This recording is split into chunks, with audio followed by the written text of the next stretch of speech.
Seluruh keluarga suamiku terbang ke Singapura untuk berlibur. Mereka pergi dengan tawariang dan sorak-sorai. Sementara aku ditinggal sendirian di rumah besar yang terasa dingin dan lengang ini. Tugasku hanya satu, merawat ayah mertuaku Bapak Suryo Wijoyo, yang telah lumpuh separuh badan selama bertahun-tahun.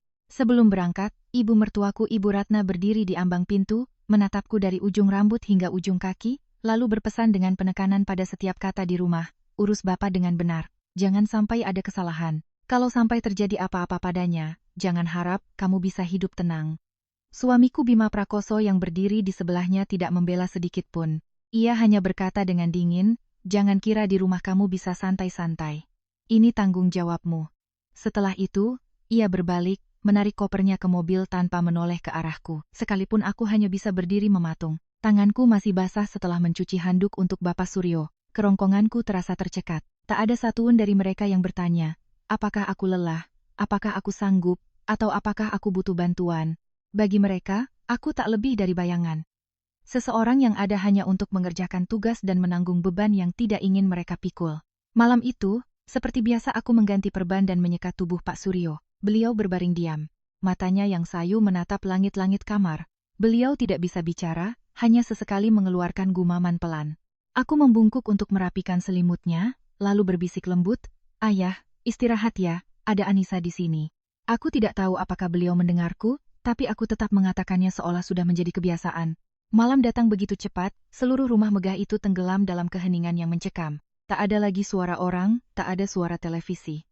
Yang tersisa hanyalah bunyi mesin bantu napas yang teratur dan desau angin yang menyelinap melalui celah jendela. Aku berbaring di sofa panjang di ruang keluarga, tidak berani tidur nyenyak, hanya memejamkan mata sesekali karena takut terjadi sesuatu pada Bapak.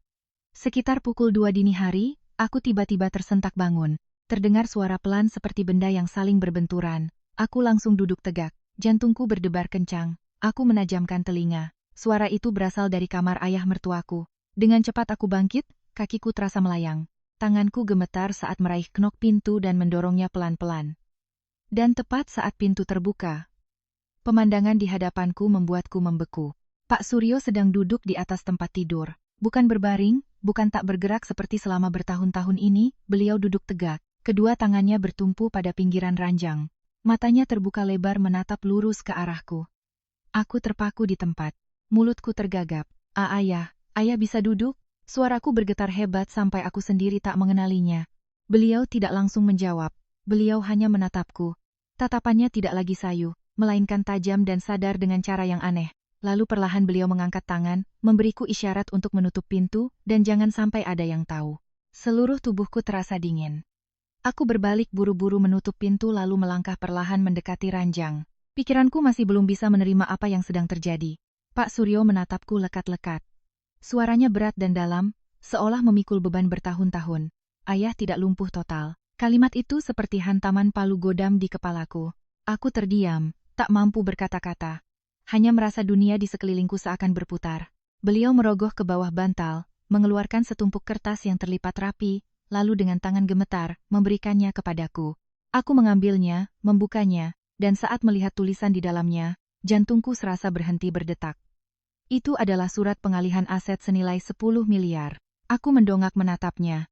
Mataku terbelalak. Ayah ini. Beliau tak membiarkanku menyelesaikan kalimat. Dengan perlahan beliau berkata, "Ayah, serahkan semuanya padamu karena hanya kamu yang tulus pada ayah." Aku masih belum pulih dari keterkejutan saat beliau melanjutkan, suaranya serak, namun dinginnya menusuk tulang. "Orang-orang yang kamu sebut suami dan ibu mertua, merekalah yang telah mencelakai ayah selama ini." Telingaku berdengung. Aku tak bisa mendengar apa-apa lagi. Tumpukan kertas di tanganku gemetar hebat, pikiranku kosong sama sekali.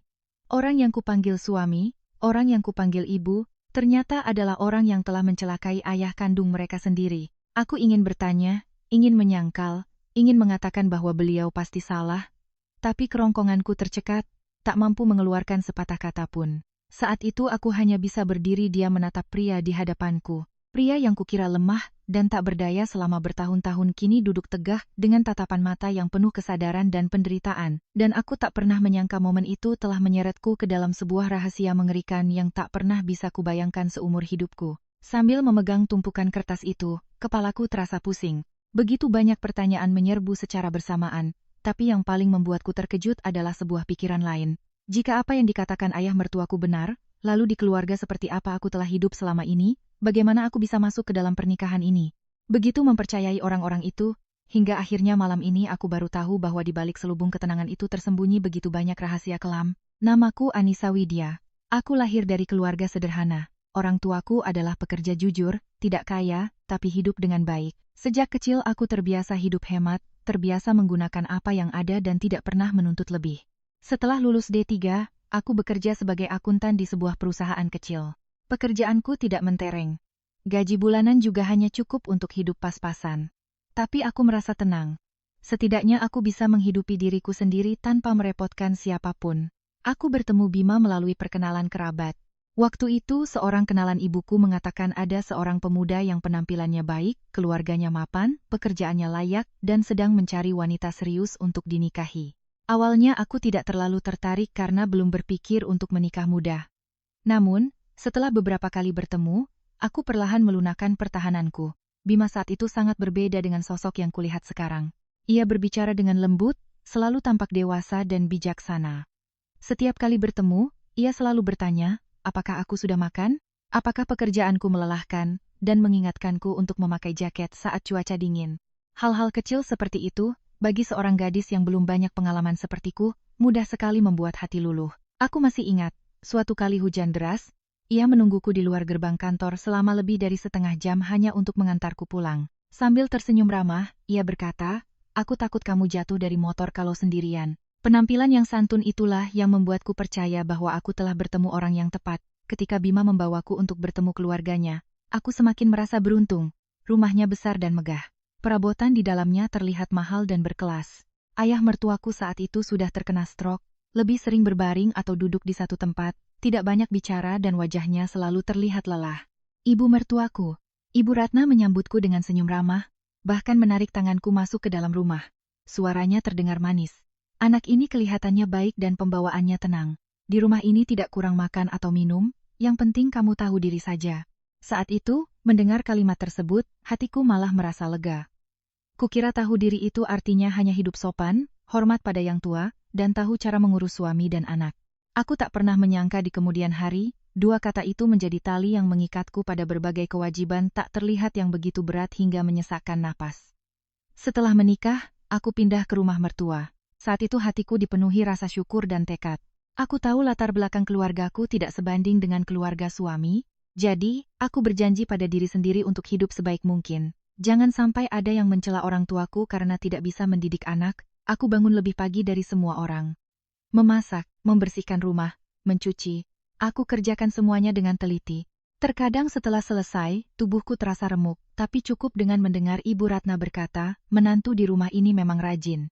Semua lelahku seolah sirna, namun, kedamaian itu tidak berlangsung lama. Beberapa bulan setelah menikah, Bima mulai berubah. Ia masih bekerja seperti biasa, masih makan di rumah, masih tidur di sampingku, tapi kelembutan yang dulu ada perlahan memudar. Ia menjadi lebih pendiam, pulang ke rumah langsung sibuk dengan ponsel atau televisi, dan jika ditanya hanya menjawab sekenanya.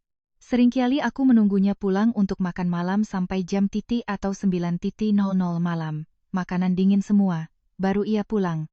Ia melempar kemejanya ke sofa, lalu berkata dingin, pekerjaan lagi sibuk, jangan banyak tanya. Aku sedih. Tentu saja, tapi aku mencoba menghibur diri, berpikir bahwa pria setelah menikah memang punya banyak beban. Mungkin ia berubah karena tekanan pekerjaan. Aku terus bersabar, berpikir jika aku berusaha sedikit lebih keras, keluarga ini akan baik-baik saja. Sejak saat itu pula, tugas merawat ayah mertua hampir seluruhnya jatuh ke pundakku. Mulai dari menyuapi makan, mengganti pakaian, menyeka tubuh, memberikan obat, hingga terbangun tengah malam saat mendengar batuknya. Awalnya aku tidak keberatan karena kupikir beliau sudah cukup menderita karena sakitnya. Sebagai menantu, aku harus membantu.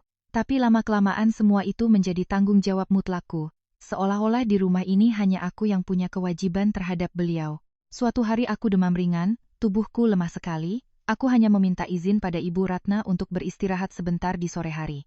Mendengar itu, wajahnya langsung masam. Cuma kerjaan begitu saja sudah mengeluh. Kalau sakit ya minum obat lalu bangun. Memangnya siapa yang mau melayanimu? Kalimat itu membuatku terbaring di ranjang sambil menangis. Tapi kemudian aku menyeka air mataku, berpikir mungkin beliau memang orangnya keras. Bukankah ibu mertua memang seperti itu? Di rumah itu, orang yang paling membuatku kasihan sekaligus bingung adalah ayah mertuaku. Beliau jarang bicara, hampir tidak bisa mengucapkan kalimat dengan jelas, tapi tatapan matanya selalu sedih. Kesedihan seseorang yang terkurung di dalam tubuhnya sendiri. Seringkali saat aku menyuapinya bubur, beliau menatapku lekat-lekat. Bibirnya bergerak seolah ingin mengatakan sesuatu. Pernah sekali beliau tiba-tiba menggenggam tanganku dengan sangat erat. Begitu erat sampai aku terkejut. Aku menunduk dan bertanya, "Ayah butuh sesuatu? Ayah merasa tidak nyaman di bagian mana?" Tapi beliau hanya bergumam di tenggorokannya lalu memalingkan wajah. Matanya memerah seolah ada sesuatu yang tertahan. Saat itu aku tidak mengerti. Aku hanya berpikir beliau adalah orang sakit yang kesepian dan butuh perhatian lebih. Karena itu selelah apapun aku tetap berusaha merawatnya dengan baik. Aku tulus menyayanginya. Aku masih percaya bahwa di dunia ini jika kita hidup dengan baik dan memperlakukan orang lain dengan baik, cepat atau lambat kita akan menerima kebaikan yang sama. Tapi aku salah saat itu aku masih percaya, cukup dengan hidup baik-baik saja maka semuanya akan membaik. Tapi aku salah. Semakin lama aku semakin menyadari ada hal-hal yang tidak normal di rumah ini. Hanya saja saat itu aku masih terlalu naif, masih memaksa diriku untuk percaya bahwa semuanya akan berlalu jika aku terus bersabar. Aku ingat suatu siang saat Bima sedang bekerja. Aku baru saja selesai mencuci beberapa handuk untuk menyeka tubuh ayah mertua ketika mendengar suara Ibu Ratna berbicara di telepon di halaman belakang.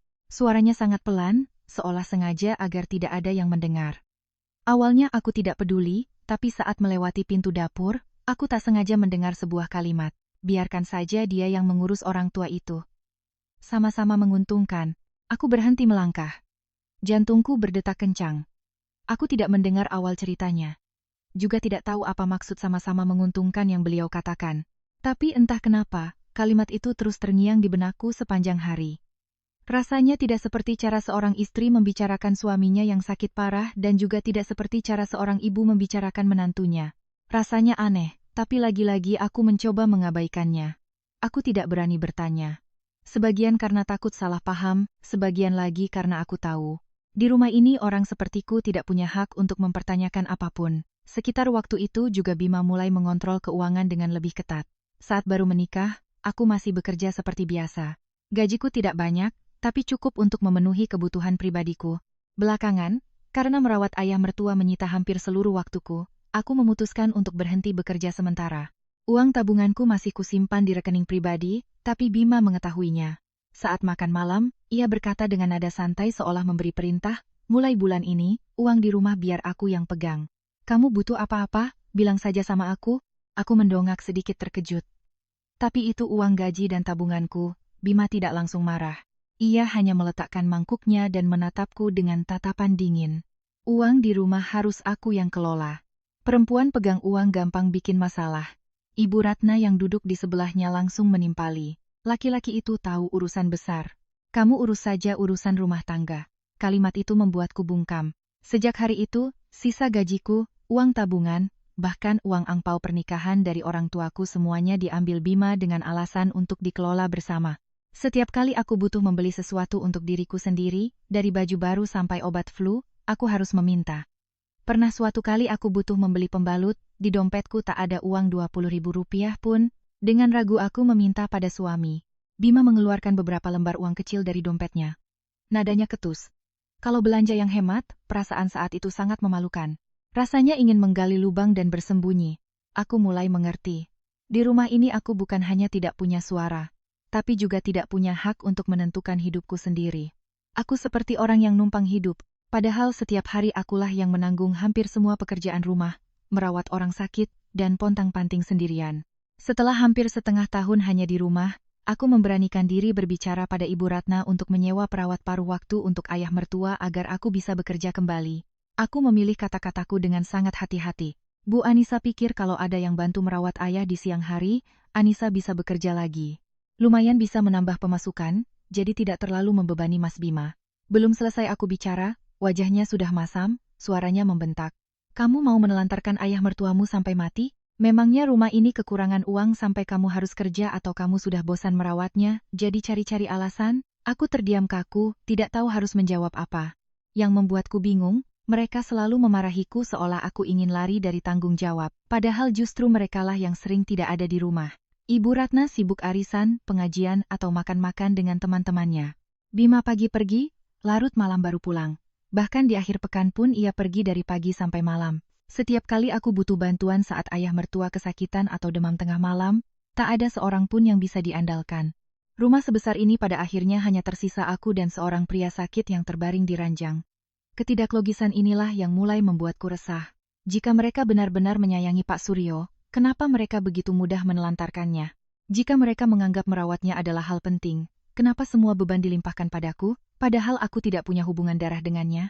Lalu terjadi satu hal kecil lagi, tapi seperti duri yang menusuk dalam hatiku. Suatu hari saat aku sedang menyekat tubuh ayah mertua, aku tak sengaja melihat ada bekas lebam kebiruan di lengan atasnya seperti bekas benturan keras. Aku berhenti mendekat untuk melihat lebih jelas orang yang hanya terbaring di tempat tidur sepertinya. Bagaimana bisa terbentur sampai seperti itu? Aku segera bertanya, "Ayah, tangan ayah kenapa sakit? Apa ada yang membuat ayah terbentur?" Beliau tidak menjawab, beliau hanya menatapku. Matanya tiba-tiba terbelalak lebih dari biasanya.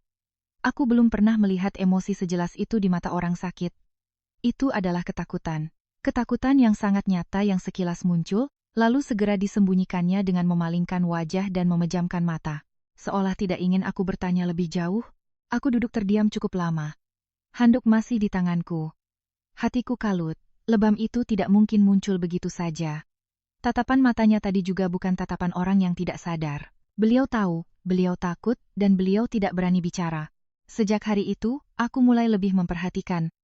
Aku tidak berani menyimpulkan apa-apa karena tidak punya bukti. Tapi semakin kuperhatikan, semakin kurasakan ada atmosfer aneh di rumah ini. Seolah di balik rutinitas sehari-hari ada sesuatu yang membusuk diam-diam. Sementara itu, Bima semakin kasar. Pernah sekali aku memberi masukan soal obat ayah mertua yang kurang satu jenis. Bima langsung membentakku di depan ruang keluarga. "Di rumah ini kamu cuma numpang hidup, jadi jangan banyak komentar." Kalimat itu seperti pisau yang menusuk jantungku. Aku berdiri mematung, sakit hati dan pedih, tapi akhirnya aku hanya bisa memalingkan wajah dan menelan air mata. Aku terus meyakinkan diri untuk bersabar demi keluarga. Karena setiap pernikahan pasti ada pasang surutnya. Karena seorang wanita yang tinggal di rumah mertua terkadang tidak boleh terlalu perhitungan. Tapi semakin aku menenangkan diri, semakin dalam hatiku merasakan ada yang aneh, perasaan samar namun berat, seolah ada sesuatu yang salah setiap harinya di rumah ini. Aku memilih diam, tapi di dalam hatiku mulai muncul keresahan yang tak bisa kujelaskan. Dan dari keresahan samar itu, semua hal di rumah mertuaku mulai berjalan semakin buruk, seperti tirai yang perlahan ditarik oleh seseorang, menampakkan wajah asli orang-orang yang sebelumnya kukira adalah keluarga. Setelah berbagai masalah kecil menumpuk, keluarga suamiku seolah tak lagi menjaga perasaan di hadapanku. Jika saat baru menikah, Ibu Ratna masih melontarkan kata-kata menyakitkan dengan sindiran, belakangan ia bahkan tak mau repot-repot menyembunyikannya. Kalimat-kalimat yang ia lontarkan di depanku begitu saja. Seolah aku ini orang asing, tak peduli apakah aku terluka atau tidak. Aku ingat suatu makan malam. Saat itu aku baru selesai menyuapi bubur untuk ayah mertua, lalu bergegas ke dapur untuk menyiapkan meja makan. Tubuhku lelah, punggungku sakit sekali. Tapi aku tetap memaksakan diri untuk duduk di meja makan agar semua orang berkumpul. Karena Ibu Ratna sangat tidak suka jika menantunya absen saat makan. Baru saja aku memegang sumpit, beliau menatapku dari atas ke bawah. Nadanya dingin. "Rumah ini sudah memberimu makan itu sudah bagus. Jangan mimpi minta yang macam-macam." Aku tertegun, tidak mengerti apa kesalahanku hingga beliau berkata seperti itu. Aku hanya berbisik, "Anissa tidak minta apa-apa, Bu." Beliau mendengus, mengambilkan lauk untuk Bima, lalu melanjutkan. "Tidak minta, tapi mukanya masam terus. Tinggal di rumah, makan gratis, tidur gratis, tidak usah deseraha. Memangnya mau apa lagi?" Belum sempat aku menjawab, Bima langsung menimpali dengan nada santai yang menusuk, "Ibu, benar. Kamu itu harusnya tahu diri. Jangan merasa dirimu penting di rumah ini." Kalimat itu membuat tanganku kaku. Aku duduk di samping suamiku, tapi terasa ada jarak yang sangat jauh dan dingin di antara kami. Aku tak lagi melihat sedikit pun pembelaan atau belas kasihan darinya. Pria yang dulu rela kehujanan menungguku pulang kerja, kini bisa duduk di sana bersama ibunya menaburkan garam di atas lukaku tanpa berkedip. Sejak hari itu, aku hidup di rumah ini dengan selalu waspada. Telepon berdering pun aku tak berani langsung mengangkatnya. Teman lama mengirim pesan menanyakan kabar. Biasanya kubiarkan lama baru berani membalas. Pernah sekali sahabatku menelepon terus-menerus karena mendengar aku sudah lama berhenti kerja dan khawatir terjadi sesuatu. Belum sempat aku angkat, Ibu Ratna muncul entah dari mana. Ia melirik layar ponselku lalu berkata ketus, "Teman, macam apa telepon di jam makan begini? Urus saja rumah ini. Jangan sok sibuk kumpul-kumpul." Aku diam-diam mematikan dering ponsel dan memasukkannya ke saku. Sejak saat itu, aku hampir memutus semua kontak dengan orang lain. Bukan karena aku mau, tapi karena aku terlalu lelah untuk menjelaskan, terlalu malu untuk menceritakan keadaanku, dan terlalu takut setiap kali ponsel berdering harus melihat raut muka orang di rumah mertua. Ada hari-hari di mana aku bekerja dari pagi hingga malam, sibuk antara dapur, obat-obatan, makanan, cucian, lalu berlari ke kamar ayah mertua. Tubuhku semakin kurus, mataku selalu cekung karena kurang tidur. Tapi di mata ibu mertuaku semua itu tak ada artinya. Ia hanya melihat apakah aku sudah mengerjakan semua tugas, apakah cepat, apakah sesuai keinginannya. Suatu kali saat aku sedang memasak bubur di dapur, kepalaku pusing hebat. Beberapa hari aku hampir tidak tidur, makan pun seadanya. Akibatnya saat berdiri, tubuhku oleng, aku hanya sempat berpegangan pada pinggiran kompor sebelum semuanya menjadi gelap. Saat sadar, aku sudah terbaring di lantai keramik yang dingin. Kepalaku sakit seperti dipukul. Bau bubur gosong menyengat dari panci yang sudah hangus. Ibu Ratna berdiri bersedekap di depanku tanpa sedikit pun rasa khawatir. Hanya menyeringai dan berkata, "Aktingmu bagus juga." Aku menatapnya. Kerongkonganku tercekat. Aku ingin mengatakan bahwa aku benar-benar lelah. Aku benar-benar pingsan. Aku tidak berakting. Tapi melihat tatapan matanya yang begitu dingin dan acuh tak acuh, aku tahu percuma saja. Di rumah ini meskipun aku jatuh, kelelahan atau kesakitan, aku hanya akan dianggap sebagai pengganggu. Saat itulah aku mulai menyadari sebuah kebenaran pahit. Aku bukanlah menantu di rumah ini. Aku juga bukan keluarga. Aku hanya seperti pembantu tanpa bayaran yang tinggal untuk menanggung pekerjaan kotor, pekerjaan berat, pekerjaan yang tak ada seorang pun mau sentuh. Bedanya pembantu masih digaji, sedangkan aku tidak. Aku hanya mendapatkan omelan, tatapan merendahkan, dan cap numpang hidup yang disematkan setiap kali mereka ingin membungkamku. Lalu suatu hari semuanya berubah ke tingkat yang berbeda. Hari itu aku sedang mengganti baju ayah mertua ketika mendengar suara koper diseret di ruang keluarga. Aku keluar dan melihat Bima serta Ibu Ratna sedang sibuk memilih pakaian, dokumen, dan paspor yang tersebar di atas meja.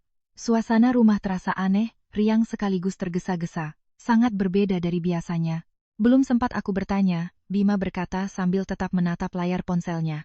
"Minggu depan kita sekeluarga mau liburan ke luar negeri seminggu." Aku tertegun, sekeluarga maksudnya. Ibu Ratna mendongak berkata seolah mengumumkan keputusan final. "Ya, aku sama Bima. Tiket sudah dipesan, hotel juga sudah." Aku terdiam beberapa detik sebelum bertanya lagi. "Lalu ayah bagaimana?" Bima menjawab singkat. "Ya, kamu di rumah urus ayah." Aku menatap mereka berdua, mengira dengar. "Tapi kenapa tidak dibicarakan denganku dulu? Seminggu itu tidak sebentar.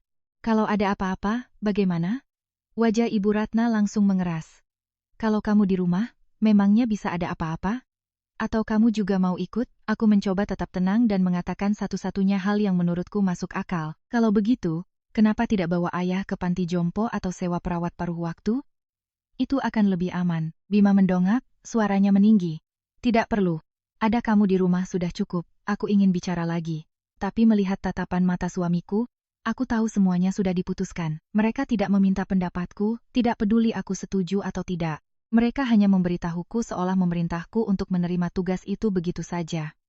Hari-hari berikutnya, rumah mendadak ramai. Mereka berbelanja, menyiapkan pakaian, menelepon teman-teman, memamerkan rencana perjalanan mereka, tertawa dan bercerita dengan gembira. Sementara aku tetap sibuk seperti biasa, merawat orang sakit sambil melihat pemandangan mereka yang antusias pergi berlibur dengan hati yang berat. Aku tidak iri karena mereka bisa pergi, yang membuatku sakit hati adalah di mata mereka, ayah mertuaku hanyalah sebuah barang merepotkan yang ditinggalkan untuk kujaga. Di hari mereka berangkat sebelum melangkah keluar pintu, Ibu Ratna berbalik dan menunjuk lurus ke wajahku, menekankan setiap katanya. "Ingat baik-baik, kalau sampai terjadi apa-apa sama dia, kamu tidak akan bisa menggantinya." Aku berdiri di ambang pintu, melihat Bima membawa koper ke mobil, melihat Ibu Ratna masuk ke mobil dengan wajah gembira, hatiku terasa hampa. Ada rasa terhina, ada rasa pahit. Tapi yang lebih besar adalah perasaan yang sulit dijelaskan. Seolah aku ditinggalkan di sebuah rumah yang tak lagi punya kehangatan. Dan tepat saat itu ketika aku berbalik untuk merapikan selimut ayah mertua, Aku tak sengaja bertemu dengan tatapan matanya. Tatapan itu berbeda dari biasanya, tidak lagi lelah, tidak lagi hampa, melainkan tatapan yang dalam dan penuh penantian. Seolah beliau sedang menunggu tepat saat ini. Aku tidak menyangka perjalanan mereka akan menjadi kesempatan terungkapnya sebuah rahasia mengerikan. Aku tidak menyangka perjalanan mereka akan menjadi kesempatan terungkapnya sebuah rahasia mengerikan. Tapi sebelum rahasia itu terungkap, aku harus melewati beberapa hari yang tegang seperti senar gitar. Hari-hari yang jika kuingat kembali, dadaku masih terasa sesak karena takut. Sejak Ibu Ratna dan Bima pergi, rumah ini terasa lebih luas, tapi juga lebih dingin dan menakutkan. Semua pekerjaan rumah menumpuk di pundakku. Pagi-pagi aku sudah berlari ke kamar ayah mertua untuk memeriksa apakah beliau demam, apakah napasnya teratur, lalu turun ke dapur memasak bubur, menyiapkan obat, mencuci pakaian, menyeka tubuhnya, membersihkan rumah, mengunci gerbang, dan memeriksa semua pintu. Aku sendirian berputar-putar di rumah sebesar ini, terkadang lelah sampai harus bersandar di dinding untuk mengatur napas. Siang hari sudah begitu, malamnya aku hampir tidak berani tidur nyenyak. Sofa panjang di ruang keluarga menjadi tempatku berbaring selama beberapa hari itu. Setiap kali baru terlelap sejenak, aku akan tersentak bangun lalu menajamkan telinga untuk mendengar suara dari kamar ayah mertua. Cukup dengan batuk pelan atau gerakan tubuh yang sedikit lebih keras, aku sudah terbangun dan berlari masuk. Aku tidak tahu apakah ini karena benar-benar khawatir atau karena hatiku sudah mulai takut. Perasaan itu mulai muncul sejak mereka pergi dan semakin hari semakin besar. Aku merasa ada sesuatu yang tidak beres sedang menanti di rumah ini. Hanya saja aku belum bisa menyentuhnya. Lalu di hari ketiga, apa yang kukhawatirkan mulai terbukti. Pagi itu, seperti biasa aku menyiapkan obat ayah mertua sesuai dosisnya. Pekerjaan ini kulakukan setiap hari, jadi aku sudah hafal setiap tablet, setiap warna, dan setiap dosis. Tapi saat membuka kotak obat, aku tertegun. 2 tablet berwarna putih kusam di bagian pagi hari terlihat aneh. Sepintas masih sama, tapi ukurannya sedikit berbeda. Warnanya juga lebih pucat. Aku mengerutkan kening, mengambil strip obat itu untuk melihat lebih teliti. Jantungku berdebar kencang saat melihat tulisan di pinggir strip obat itu tidak sesuai dengan resep dokter sebelumnya. Aku segera mengambil resep lama untuk membandingkan. Semakin kulihat, tanganku semakin dingin.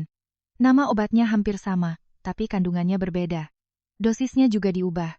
Saat itu kepalaku pusing. Aku memeriksa seluruh kantong obat dan menemukan bukan hanya satu jenis, tapi 2 jenis obat yang telah diganti. Bukan diganti secara acak, tapi sangat rapi. Jika tidak diperhatikan dengan saksama, orang tidak akan sadar. Aku duduk terdiam beberapa saat, memegang strip obat dengan jantung berdebar kencang. Siapa yang menggantinya? Sejak kapan dan kenapa? Aku langsung menelepon Bima. Telepon berdering cukup lama sebelum ia mengangkatnya. Suaranya terdengar kesal. Seolah aku mengganggu kesenangannya. Belum sempat aku selesai bicara, baru saja aku berkata, "Mas, sepertinya obat ayah ada yang tidak beres." Bima langsung membentak. "Jangan sok tahu, kamu di rumah kebanyakan nganggur, jadi mikir yang aneh-aneh." Ya, aku mencoba tetap tenang, menjelaskan lebih detail. Bukan mikir aneh-aneh. "Mas, aku sudah bandingkan dengan resep lama. Dosisnya beda. Aku takut berbahaya kalau diminum." Bima langsung memotong. "Sudah, kerjakan saja apa yang ada. Jangan sok jadi dokter." Belum berhenti di situ. Saat aku masih memegang telepon, Ibu Ratna juga menelepon. Suaranya yang melengking terdengar dari seberang. Pasti Bima sudah memberitahunya. Beliau tidak bertanya apa-apa, hanya langsung memarahiku. "Kamu itu tinggal ikuti saja. Jangan sok pintar. Di rumah cuma beberapa hari saja sudah merasa paling tahu. Obat itu dokter yang kasih resep. Kamu sok-sokan periksa segala." Aku menggigit bibirku sampai sakit. Jika sebelumnya aku masih mencoba percaya bahwa mereka hanya tidak peduli dan dingin, saat itu hatiku benar-benar diliputi ketakutan yang nyata, bukan lagi keresahan samar. Aku mulai memikirkan hal yang paling mengerikan. Apakah mereka sengaja mencelakai ayah kandung mereka sendiri? Pikiran itu baru saja terlintas, aku langsung bergidik. Aku ingin sekali menepisnya karena terlalu kejam, terlalu tidak masuk akal. Mana ada anak yang tega berbuat seperti itu pada ayahnya. Tapi kemudian aku teringat ucapan Ibu Ratna yang keceplosan, teringat tatapan takut ayah mertuaku, teringat cara mereka menelantarkannya untuk pergi berlibur tanpa peduli. Semua kejadian itu jika dirangkai membuatku semakin merinding. Sejak hari itu, aku tidak berani langsung memberikan obat itu pada ayah mertua. Aku menyimpan setiap strip, setiap tablet dengan hati-hati, memfotonya, lalu memeriksa kembali resep lama. Jenis obat yang kucurigai aku hentikan sementara hanya memberikan yang pasti aman. Hatiku kalut, Tapi di luar aku harus berpura-pura normal, seolah tidak terjadi apa-apa. Lalu malam berikutnya, apa yang paling kutakutkan akhirnya terjadi. Saat itu sekitar jam 09.00 malam, aku baru saja menyuapi ayah mertua setengah mangkuk bubur ketika melihat tangannya gemetar hebat. Awalnya kukira beliau lelah, jadi aku hendak meletakkan mangkuk agar beliau bisa istirahat. Tapi beberapa detik kemudian, wajahnya pucat pasi, bibirnya berkedut, lalu seluruh tubuhnya mulai kejang. Sendok di tanganku jatuh ke lantai dengan bunyi nyaring. Ayah, ayah. Aku panik dan langsung menopang tubuhnya. Beliau mengalami kejang ringan. Tapi bagi orang yang sudah lemah sepertinya, itu sudah cukup membuatku ketakutan setengah mati. Aku gemetar hebat. Tangan dan kakiku seolah tak bisa kukendalikan. Tapi aku tetap berusaha mengingat apa yang pernah diajarkan padaku. Aku memiringkan kepalanya, melonggarkan kerah bajunya, dan menjaganya agar tidak terbentur sambil menangis tersedu-sedu. Kejang itu tidak berlangsung lama, tapi bagiku saat itu setiap detik terasa seperti 1 jam. Ketika kondisinya mulai tenang, napasnya masih terengah-engah dan lemah. Aku hampir saja terduduk lemas di samping ranjang. Aku memeluk bahunya. Air mataku terus mengalir tak tertahankan.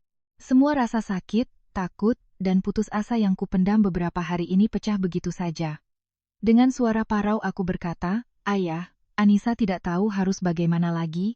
Anissa benar-benar tidak tahu. Beliau tidak bisa bicara, tapi beliau menatapku sangat lama. Tatapan yang sampai sekarang masih kuingat dengan jelas.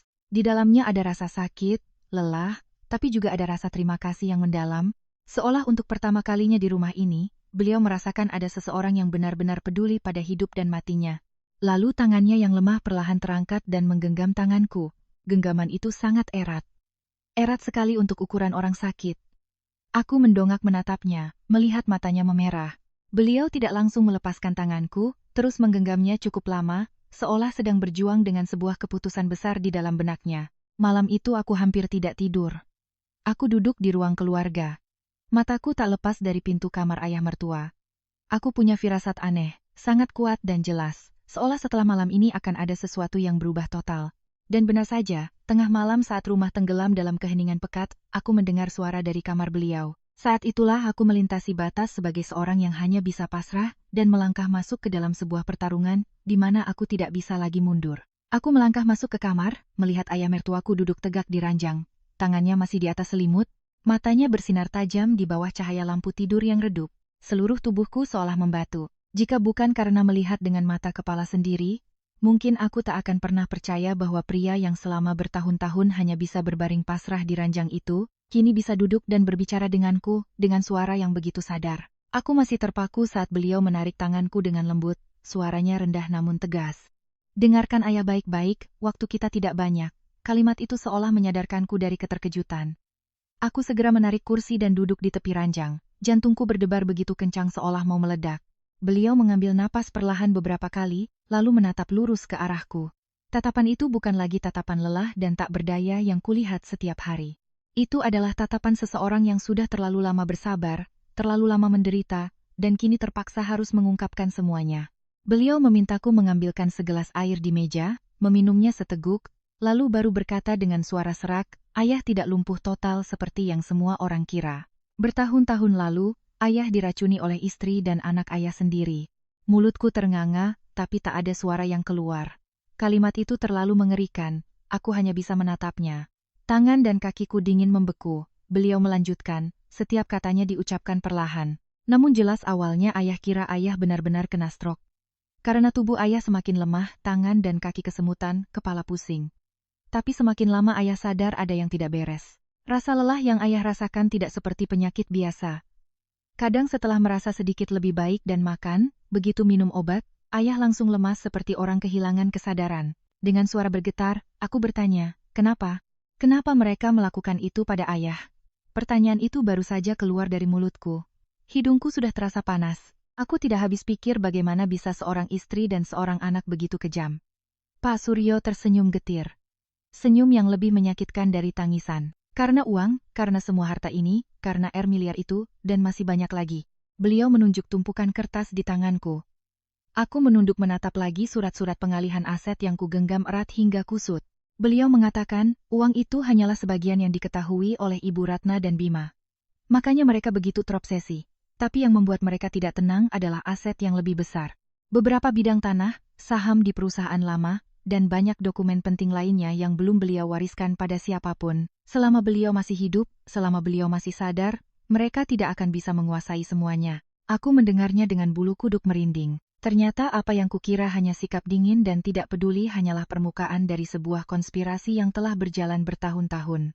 Aku teringat setiap tatapan mata, setiap kalimat, setiap kali mereka mendesak soal obat, setiap kali mereka menelantarkan beliau lalu menyalahkanku, semuanya tiba-tiba terhubung menjadi sebuah rangkaian yang mengerikan. Beliau berkata karena sadar dirinya dicelakai, beliau terpaksa berpura-pura. Awalnya beliau mencoba melawan, mencoba bicara, tapi semakin beliau memberontak, dosis racunnya semakin tinggi, tubuhnya semakin lemah. Pernah sekali beliau mencoba menggenggam tangan Bima dan memberi isyarat bahwa beliau tahu malam itu juga dosis obatnya diubah, membuatnya tak sadarkan diri selama 2 hari. Setelah kejadian itu, beliau mengerti. Jika beliau menunjukkan bahwa beliau tahu yang sebenarnya, mungkin beliau tidak akan hidup sampai hari ini. Jadi, beliau memilih untuk diam, berpura-pura tidak tahu apa-apa. Berpura-pura hanya menjadi jasad hidup yang menunggu nasibnya ditentukan orang lain. Aku mendengarnya sambil menangis tanpa sadar. Pantas saja berkali-kali aku melihat tatapan matanya yang aneh, seolah ingin mengatakan sesuatu tapi tertahan. Pantas saja kadang beliau menggenggam tanganku erat-erat. Matanya memerah tapi tak bisa berkata apa-apa. Beliau bukan tidak mau bicara, tapi tidak berani. Karena di rumah ini cukup dengan menunjukkan sedikit kesadaran saja, mungkin nyawanya sudah melayang. Lalu beliau menatap lurus ke mataku, suaranya merendah. Perjalanan mereka berdua bukan kebetulan. Mereka pergi untuk menciptakan ruang kosong agar kamu tinggal sendirian supaya kalau terjadi apa-apa akan mudah menyalahkanmu. Aku bergidik seolah disiram berair es. Aku tergagap maksud ayah. Mereka berniat membunuh ayah. Beliau tidak langsung menjawab, hanya mengangguk sangat pelan, tapi tatapannya menjadi sangat dingin. Bukan hanya ayah, beliau berhenti sejenak lalu melanjutkan dengan perlahan dan jelas. Kalau kamu menghalangi mereka, kamu juga tidak akan aman. Mendengar itu, tangan dan kakiku lemas. Tiba-tiba aku teringat soal obat yang diganti. Teringat kejang semalam, teringat cara Bima membentakku di telepon saat aku menemukan keanehan. Ternyata firasatku benar. Aku tidak berlebihan. Aku berada di sebuah rumah di mana nyawa bisa diperhitungkan seperti utang. Saat aku masih belum pulih, Pak Suryo perlahan membungkuk, merogoh ke dalam celah kasur, dan mengeluarkan sebuah flash disk kecil berwarna hitam. Beliau meletakkannya di telapak tanganku. Suaranya sangat pelan. Di sini ada buktinya. Semua terekam. Aku mendongak menatapnya. Beliau berkata, beliau telah meminta bantuan orang kepercayaannya dulu untuk memasang beberapa alat perekam secara diam-diam. Tidak setiap saat bisa merekam, tapi cukup untuk membuktikan bahwa banyak hal yang terjadi bukanlah kebetulan. Sebelum melepaskan tanganku, beliau meremas jariku pelan, lalu mengucapkan kalimat terakhir, kalimat yang menghantuiku sampai sekarang. Jangan percaya siapapun, bahkan orang yang kamu kira tidak berbahaya sekalipun. Aku duduk membeku. Flash disk di tanganku terasa seberat batu. Ruangan ini masih sama, hanya ada kami berdua, cahaya lampu masih redup, tapi aku merasa semua di sekitarku telah berubah total. Aku bukan lagi menantu yang hanya bisa diam-diam menahan sakit. Aku juga bukan lagi orang luar yang hanya menyaksikan kekejaman orang lain. Aku telah diseret ke tengah-tengah sebuah pertarungan nyata, di mana satu langkah yang salah bisa dibayar dengan nyawa. Aku menggenggam erat flash disk di tanganku. Untuk pertama kalinya dalam hidupku, aku mengerti bagaimana rasanya takut hingga sesak napas. Aku menggenggam erat flash disk itu begitu lama sampai ujung jariku terasa kebas. Ayah mertuaku sudah kembali berbaring, kembali ke wujud lemahnya yang biasa. Seolah bukan beliau yang baru saja mengucapkan kata-kata mengerikan itu. Tapi sejak malam itu, aku tahu aku tidak bisa lagi memandang rumah ini seperti dulu. Ini bukan lagi tempat tinggal, melainkan sebuah perangkap yang telah disiapkan hanya menunggu aku lengah untuk menjebakku. Aku membawa flash disk itu ke kamar, mengunci pintu rapat-rapat, baru berani menyambungkannya ke laptop tua yang biasa kugunakan untuk mencatat keuangan keluarga. Tanganku gemetar hebat sampai beberapa kali salah memasukkannya. Layar menyala menampilkan satu folder. Aku membukanya dan begitu rekaman suara pertama diputar, seluruh tubuhku menegang. Itu suara Ibu Ratna. Tidak mungkin salah. Suaranya yang melengking dan masam, tapi kali ini bukan untuk memarahiku, melainkan suara seseorang yang sedang merencanakan langkah-langkahnya dengan sangat jelas. Biarkan saja dia yang mengurus orang tua itu. Nanti kalau urusannya sudah selesai, usir saja dia. Kalimat itu baru saja terdengar. Punggungku sudah terasa dingin. Aku duduk tak bergerak. Mataku terpaku pada layar. Meskipun rekaman itu hanya suara. Rekaman kedua lebih membuatku lemas. Kali ini suara Bima lebih rendah, lebih pelan, tapi setiap katanya seperti silet yang mengiris telingaku. Kalau dia mati lebih cepat dari perkiraan lebih bagus, tidak merepotkan. Mendengar itu, tanganku yang berada di atas meja gemetar hebat. Aku pernah terluka karena sikap dingin suamiku, pernah terhina karena direndahkan ibu mertuaku. Tapi semua itu tidak ada apa-apanya dibandingkan perasaan saat ini. Pria yang pernah menjadi suamiku, yang di mata orang lain adalah anak berbakti, bisa mengucapkan kalimat itu tentang ayah kandungnya sendiri dengan nada santai seolah sedang membicarakan cuaca. Aku tidak tahu sudah berapa lama aku duduk seperti itu. Semakin kudengarkan, jantungku semakin berdebar. Keringat dingin membasahi tengkukku. Di rekaman-rekaman berikutnya, ada suara langkah kaki, bahkan ada rekaman video buram yang diambil dari sudut kamar. Cukup untuk menunjukkan Ibu Ratna dan Bima sering berbisik-bisik di koridor, membicarakan surat-surat, aset, dan obat-obatan. Tidak semuanya jelas, tapi jika dirangkai, hanya ada satu kesimpulan. Mereka telah merencanakan ini sejak lama. Begitu lama hingga ini menjadi sebuah rencana matang. Bukan lagi sekadar niat sesaat. Tepat saat aku sedang bingung, ponsel di meja tiba-tiba bergetar membuatku terlonyak. Di layar tertulis suamiku memanggil bukan panggilan biasa, tapi panggilan video. Jantungku serasa diremas. Aku menatap layar selama beberapa detik, tanganku dingin. Akhirnya aku menarik napas dalam-dalam dan menjawabnya. Wajah Bima muncul di layar. Di belakangnya tampak lampu kuning sebuah hotel mewah. Ia tersenyum. Senyum yang jika dilihat orang lain akan dikira sebagai perhatian. Tapi kini aku hanya melihat kepalsuan yang menjijikan. Di rumah baik-baik saja, ayah sehat? Tanyanya dengan nada lembut, bahkan terkesan khawatir. Jika ini aku beberapa bulan yang lalu, mungkin hatiku akan menghangat. Tapi saat ini setiap kalimatnya terdengar seperti interogasi. Aku berusaha menjaga wajahku senormal mungkin. Baik-baik saja, jawabku singkat. Bima menatapku melalui layar cukup lama. Tatapan itu membuatku sesak napas. Bukan lagi tatapan seorang suami yang menanyakan kabar istrinya, melainkan tatapan seseorang yang sedang mengukur sejauh mana lawannya tahu. Lalu bibirnya masih tersenyum, tapi matanya tiba-tiba menjadi dingin. Ia berkata sangat perlahan, ingat, jangan melakukan hal bodoh. Aku tertegun. Kalimat itu tidak bertele-tele, tidak basa-basi. Itu adalah sebuah peringatan. Peringatan yang dibungkus dengan ketenangan. Aku menggenggam ponselku erat-erat, mencoba berpura-pura tidak mengerti maksud Mas apa. Bima menyeringai tipis. Tidak apa-apa. Aku hanya tidak suka orang lain ikut campur urusan keluargaku. Setelah itu, ia langsung menutup telepon. Layar menjadi gelap. Tapi aku masih duduk diam cukup lama, merasa seolah baru saja ada pisau dingin yang ditempelkan di leherku.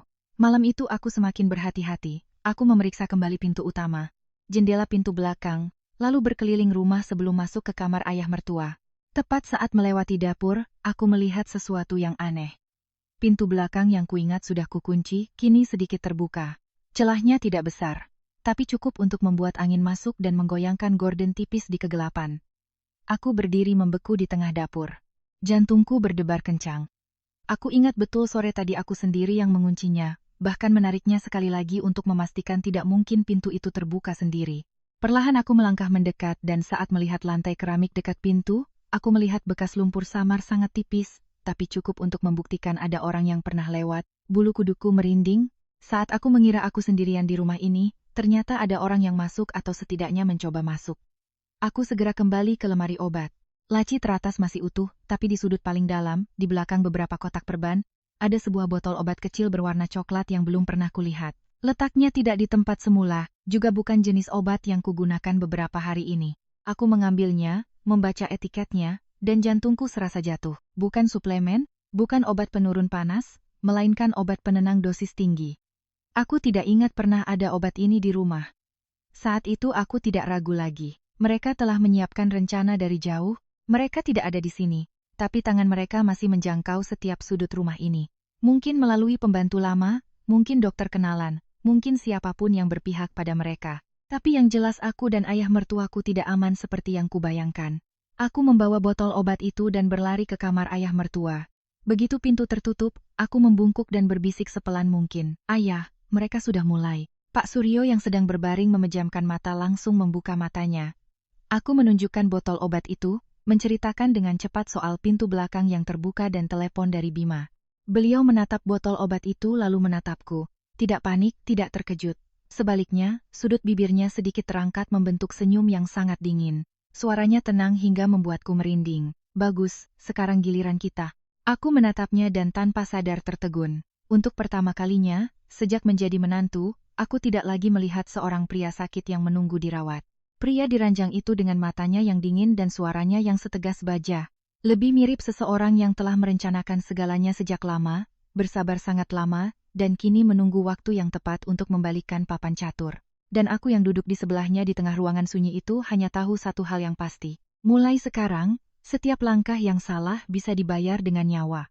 Dan karena itulah malam itu juga saat aku masih gemetar ketakutan, ayah mertuaku menatap lurus ke mataku dan memberitahukan rencana pertamanya. Beliau memintaku untuk berpura-pura tidak tahu apa-apa, tetap merawatnya seperti biasa, tetap mengambil obat-obat baru yang telah mereka siapkan, dan membiarkan semuanya berjalan normal. Satu-satunya yang berbeda adalah aku harus diam-diam menukar obatnya. Tablet-tablet yang mencurigakan tidak boleh diminumnya. Mendengar itu, kerongkonganku terasa kering. Tanganku yang memegang botol obat gemetar hebat sampai hampir jatuh. Aku tergagap, Anissa takut tidak bisa. Itu jujur. Selama ini aku hanya terbiasa bersabar, menahan diri, dan menunduk agar masalah selesai. Aku belum pernah berada di sebuah permainan catur di mana satu langkah salah bisa membuatku kehilangan segalanya. Pak Suryo tetap menatapku. Tatapannya tidak melunak, tapi di dalamnya ada sebuah kesadaran yang memaksaku untuk ikut sadar. Beliau berkata sangat perlahan, "Jika kamu tidak melakukannya, kamulah yang akan disingkirkan berikutnya." Kalimat itu membuat seluruh tubuhku dingin, tak ada lagi jalan mundur. Aku menatap pria di hadapanku. Pria yang selama bertahun-tahun dipaksa berbaring seperti sebatang kayu oleh istri dan anaknya sendiri, lalu menatap kembali botol obat di tanganku. Akhirnya aku menggigit bibirku dan mengangguk. Keesokan paginya aku mulai melakukan persis seperti yang beliau perintahkan. Di luar tidak ada yang berubah. Aku tetap mengambil obat, membaginya sesuai dosis, meletakkannya di nampan seperti biasa. Aku tetap berakting, lelah dan khawatir. Tapi saat membawanya ke kamar, diam-diam aku menukar tablet-tablet yang mencurigakan dengan obat lama yang kuimpan. Setiap gerakanku begitu lambat sampai aku bisa mendengar detak jantungku sendiri. Cukup dengan satu tatapan atau gerakan yang aneh, aku bisa ketahuan. Sepanjang hari itu terasa sangat tegang. Aku tidak berani bernapas terlalu keras, tidak berani membiarkan pintu terbuka, dan tidak berani meninggalkan kamar ayah mertua terlalu lama. Setiap kali telepon berdering, aku terlonjak. Setiap kali ada suara di halaman, aku mengira yang sudah pulang. Aku mulai mengerti bagaimana rasanya hidup dalam pengawasan meskipun aku tidak melihat wajah orang yang mengintaiku. Malam berikutnya, ketakutanku menjadi kenyataan. Saat itu sudah lewat tengah malam, aku tidak lagi berbaring di sofa ruang keluarga, melainkan sengaja menempatkannya lebih dekat ke koridor yang menuju kamar ayah mertua. Lampu di rumah hanya kunyalakan satu, cukup remang-remang untuk melihat jalan. Aku menutupi tubuhku dengan selimut, memejamkan mata berpura-pura tidur. Padahal pikiranku sangat waspada pada setiap suara sekecil apapun. Lalu aku mendengar suara yang sangat pelan. Begitu pelan sampai jika aku tidak menahan napas untuk mendengarkan, mungkin aku akan melewatkannya. Suara pintu belakang ditutup, jantungku berdebar kencang, keringat dingin membasahi tengkukku. Aku tetap diam, tidak berani bergerak, hanya mengintip melalui celah kecil. Dari ujung koridor, sebuah bayangan hitam melintas dengan cepat. Orang itu berjalan sangat ringan, jelas bukan pencuri biasa, melainkan seseorang yang tahu betul seluk-beluk rumah ini. Bayangan itu berhenti sejenak di depan pintu kamar ayah mertua, lalu dengan perlahan membuka pintu dan masuk. Aku terbaring kaku di sofa. Jantungku serasa mau pecah. Aku ingin bangkit dan menyerbu masuk, tapi aku teringat pesan ayah mertua, jangan gegabah. Biarkan mereka mengira kita tidak tahu apa-apa. Jadi, aku terus berbaring diam. Kedua tanganku terkepal di bawah selimut sampai kebas. Pintu kamar hanya terbuka sedikit lalu tertutup kembali. Di dalam benar-benar sunyi. Keheningan itulah yang menakutkan. Aku tidak tahu apa yang dilakukan orang itu.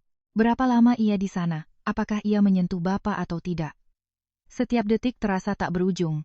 Sekitar beberapa menit kemudian, pintu terbuka lagi. Bayangan itu keluar, berjalan cepat menyusuri koridor dan menghilang ke arah dapur. Sesaat kemudian, aku kembali mendengar suara pintu ditutup dengan sangat pelan. Baru setelah semua suara hilang, aku berani duduk. Kakiku lemas, tapi aku memaksakan diri berlari ke kamar ayah mertua. Beliau berbaring diam, matanya terpejam seolah tidur. Aku buru-buru menutup pintu, mendekati ranjang, dan berbisik dengan suara gemetar. Ayah, tidak apa-apa." Beliau membuka matanya hampir seketika. Tatapannya sadar, tapi dingin sekali. Beliau hanya menggeleng pelan, lalu memberiku isyarat untuk diam. Aku tidak berani bertanya lebih jauh. Baru menjelang pagi, saat sudah yakin tidak ada yang akan kembali, beliau membuka matanya sepenuhnya dan berkata sangat pelan. Mereka sedang memeriksa apakah obatnya sudah bereaksi. Mendengar itu, kedua kakiku lemas. Ternyata orang yang menyelinap masuk semalam bukan untuk mencuri atau mengancam. Mereka datang untuk melihat apakah kondisi orang sakit ini sudah melemah seperti yang mereka harapkan. Saat itulah aku benar-benar mengerti tingkat bahayanya sudah jauh melampaui dugaanku. Ini bukan lagi soal konflik keluarga, bukan lagi soal perebutan harta. Ini adalah sebuah perangkap nyata yang dibangun dengan kekejaman dan keserakahan, di mana nyawa manusia ditimbang dengan dingin seperti angka, dan tepat saat itu sesuatu dalam diriku mulai berubah. Aku tidak lagi merasa hanya sebagai korban yang terpojok.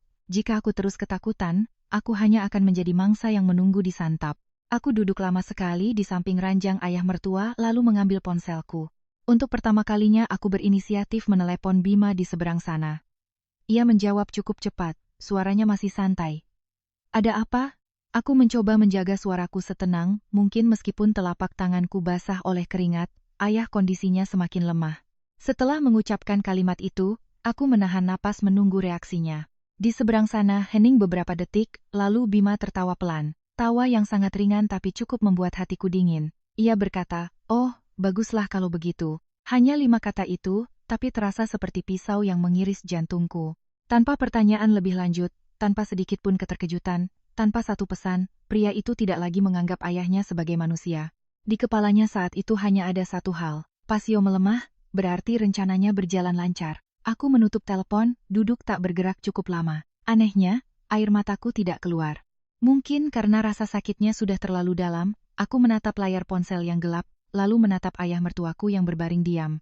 Dan dalam satu momen yang sangat jelas, aku tahu aku telah berubah. Aku bukan lagi Anissa Widya yang hanya bisa menelan kepahitan. Mulai saat itu, aku mulai berakting.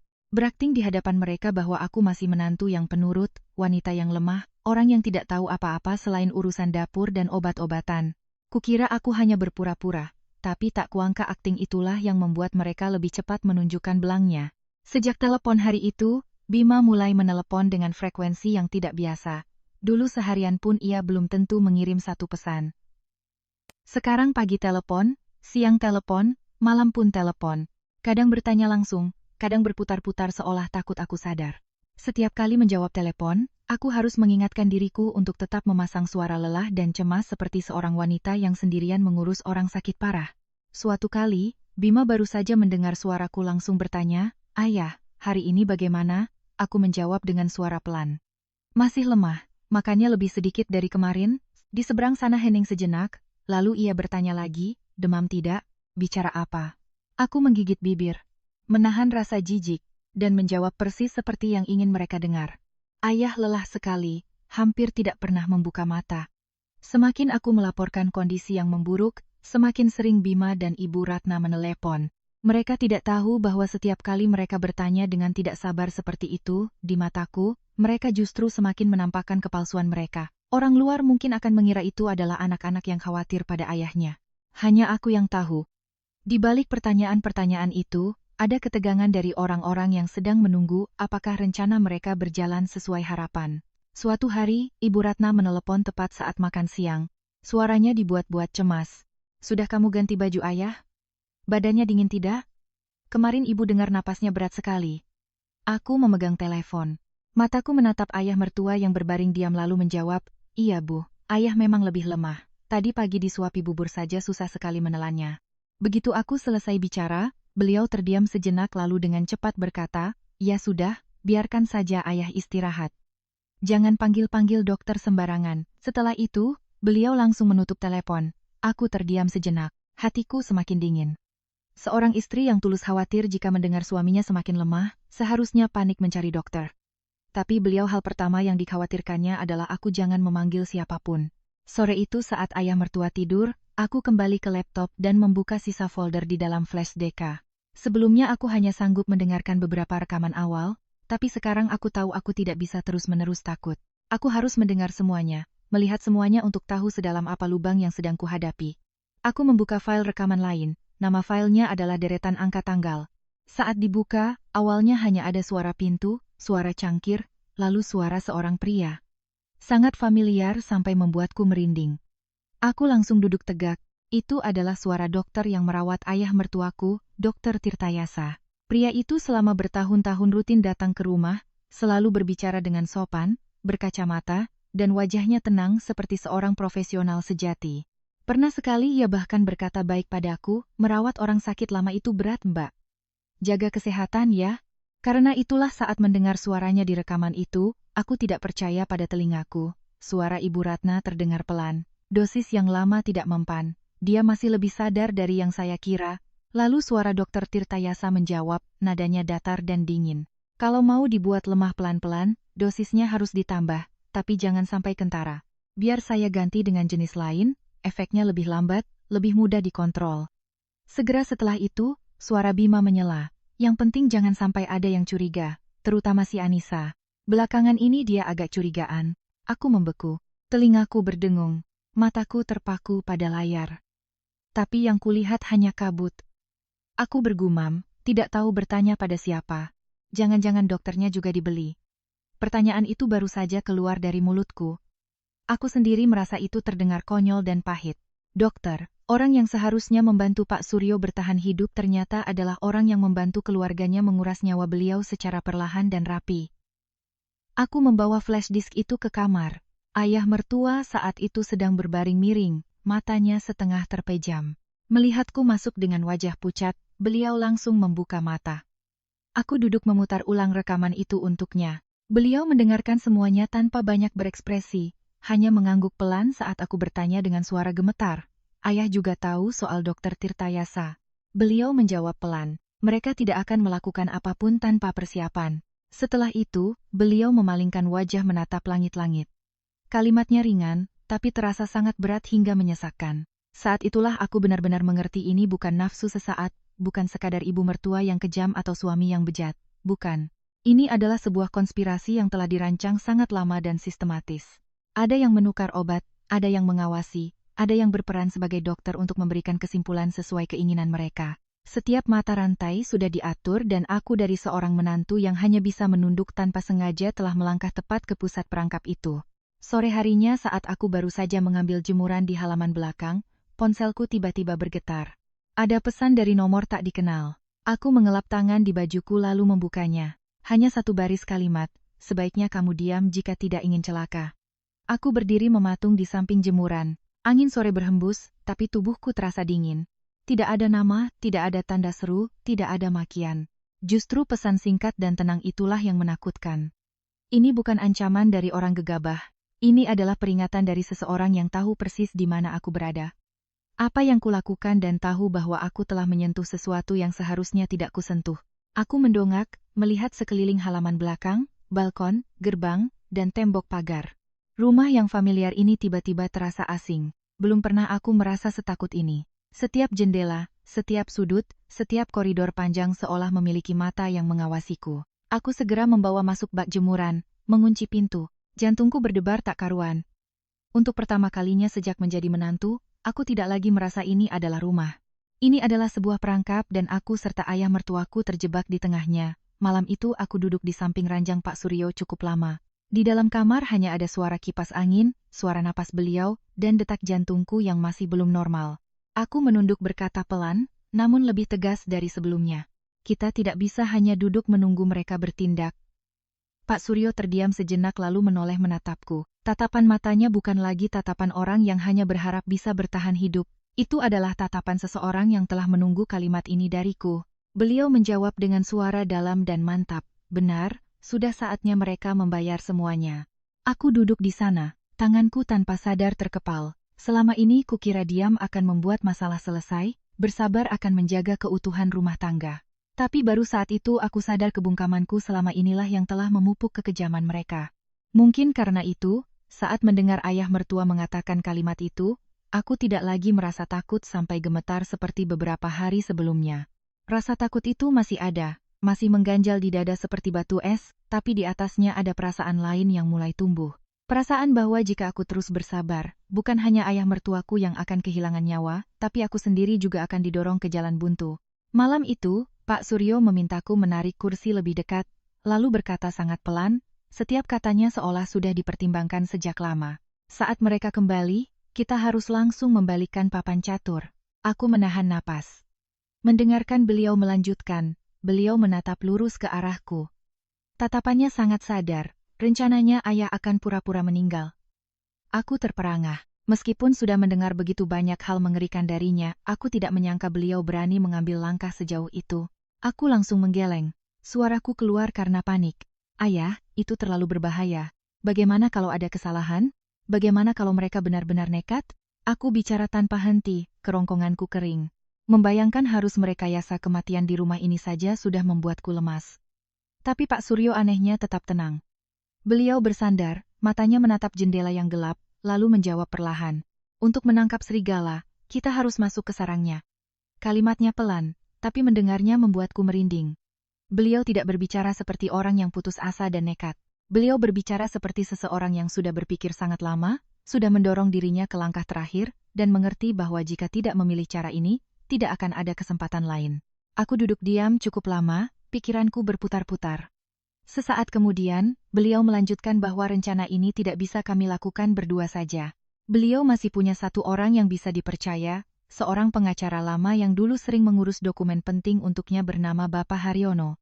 Orang ini sudah bertahun-tahun tidak berhubungan dengan keluarga kami, jadi Ibu Ratna dan Bima tidak akan curiga. Pak Suryo memintaku untuk menghubungi Pak Haryono secara rahasia, memberikan flash disk itu langsung, tidak melalui pesan atau telepon dari nomor biasa. Dan jangan sampai ada yang tahu, keesokan paginya aku menunggu sampai hampir siang baru berani pamit dengan alasan membeli perlengkapan untuk ayah mertua. Sebelum pergi, aku mengunci kamarnya, merapikan selimut seperti biasa, baru keluar membawa tas. Flash disk itu kusembunyikan di lapisan dalam tasku. Sementara nomor telepon Pak Haryono kudapatkan dari secari kertas usang yang diselipkan ayah mertua di belakang sebuah foto tua di meja samping tempat tidurnya. Aku tidak menelepon dari rumah. Aku berjalan cukup jauh, lalu berhenti di sebuah warung kecil di pinggir jalan dan meminjam telepon pemilik warung dengan alasan ponselku kehabisan baterai. Awalnya orang di seberang sana hanya diam mendengarkan aku memperkenalkan diri. Tapi saat aku menyebut nama Pak Suryo dan mengatakan ada urusan sangat mendesak yang menyangkut nyawanya, suara pria itu langsung berubah. Ia hanya berkata singkat, "Sore ini jam." Di kafe ujung jalan pahlawan datang sendiri, tepat jam 3.00.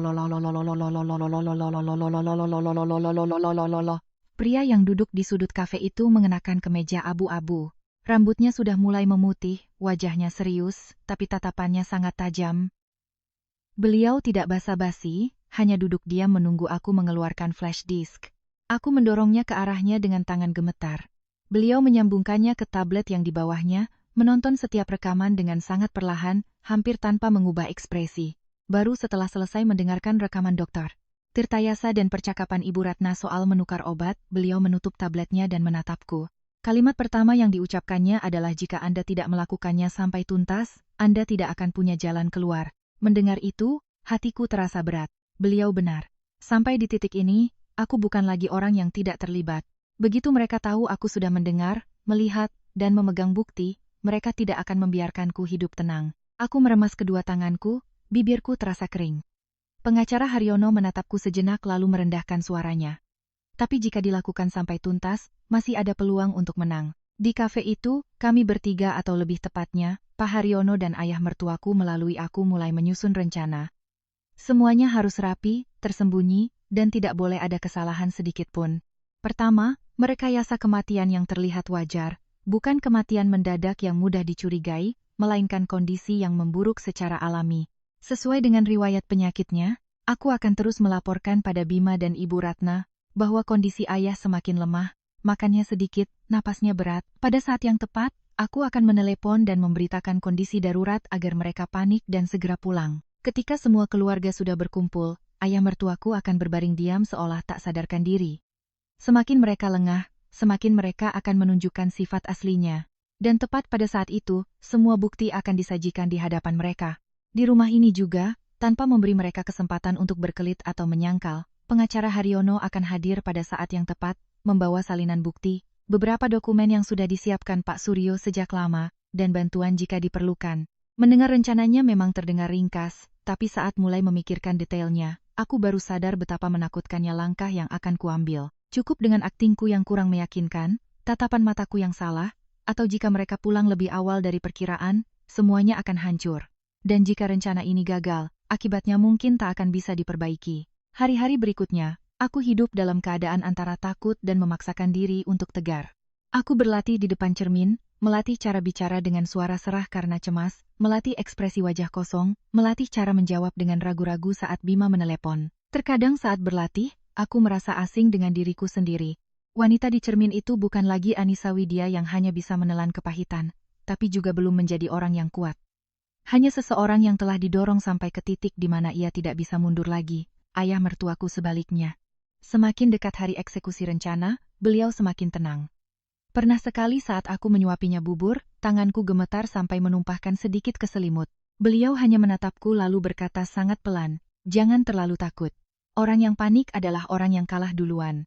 Mendengar itu, aku merasa sedih sekaligus terharu. Seseorang yang menjadi korban selama bertahun-tahun justru harus menenangkanku. Padahal seharusnya beliaulah yang berhak merasa takut dan akhirnya telepon itu datang. Sore itu ponselku bergetar.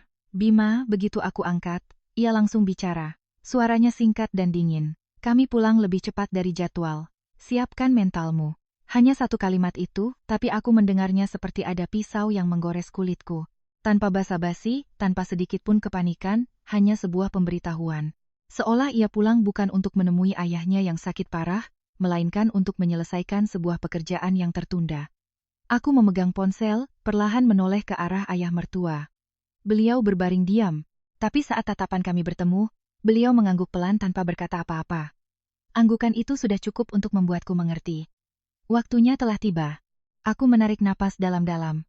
Untuk pertama kalinya dalam hidupku, aku berinisiatif masuk ke dalam sebuah pertempuran.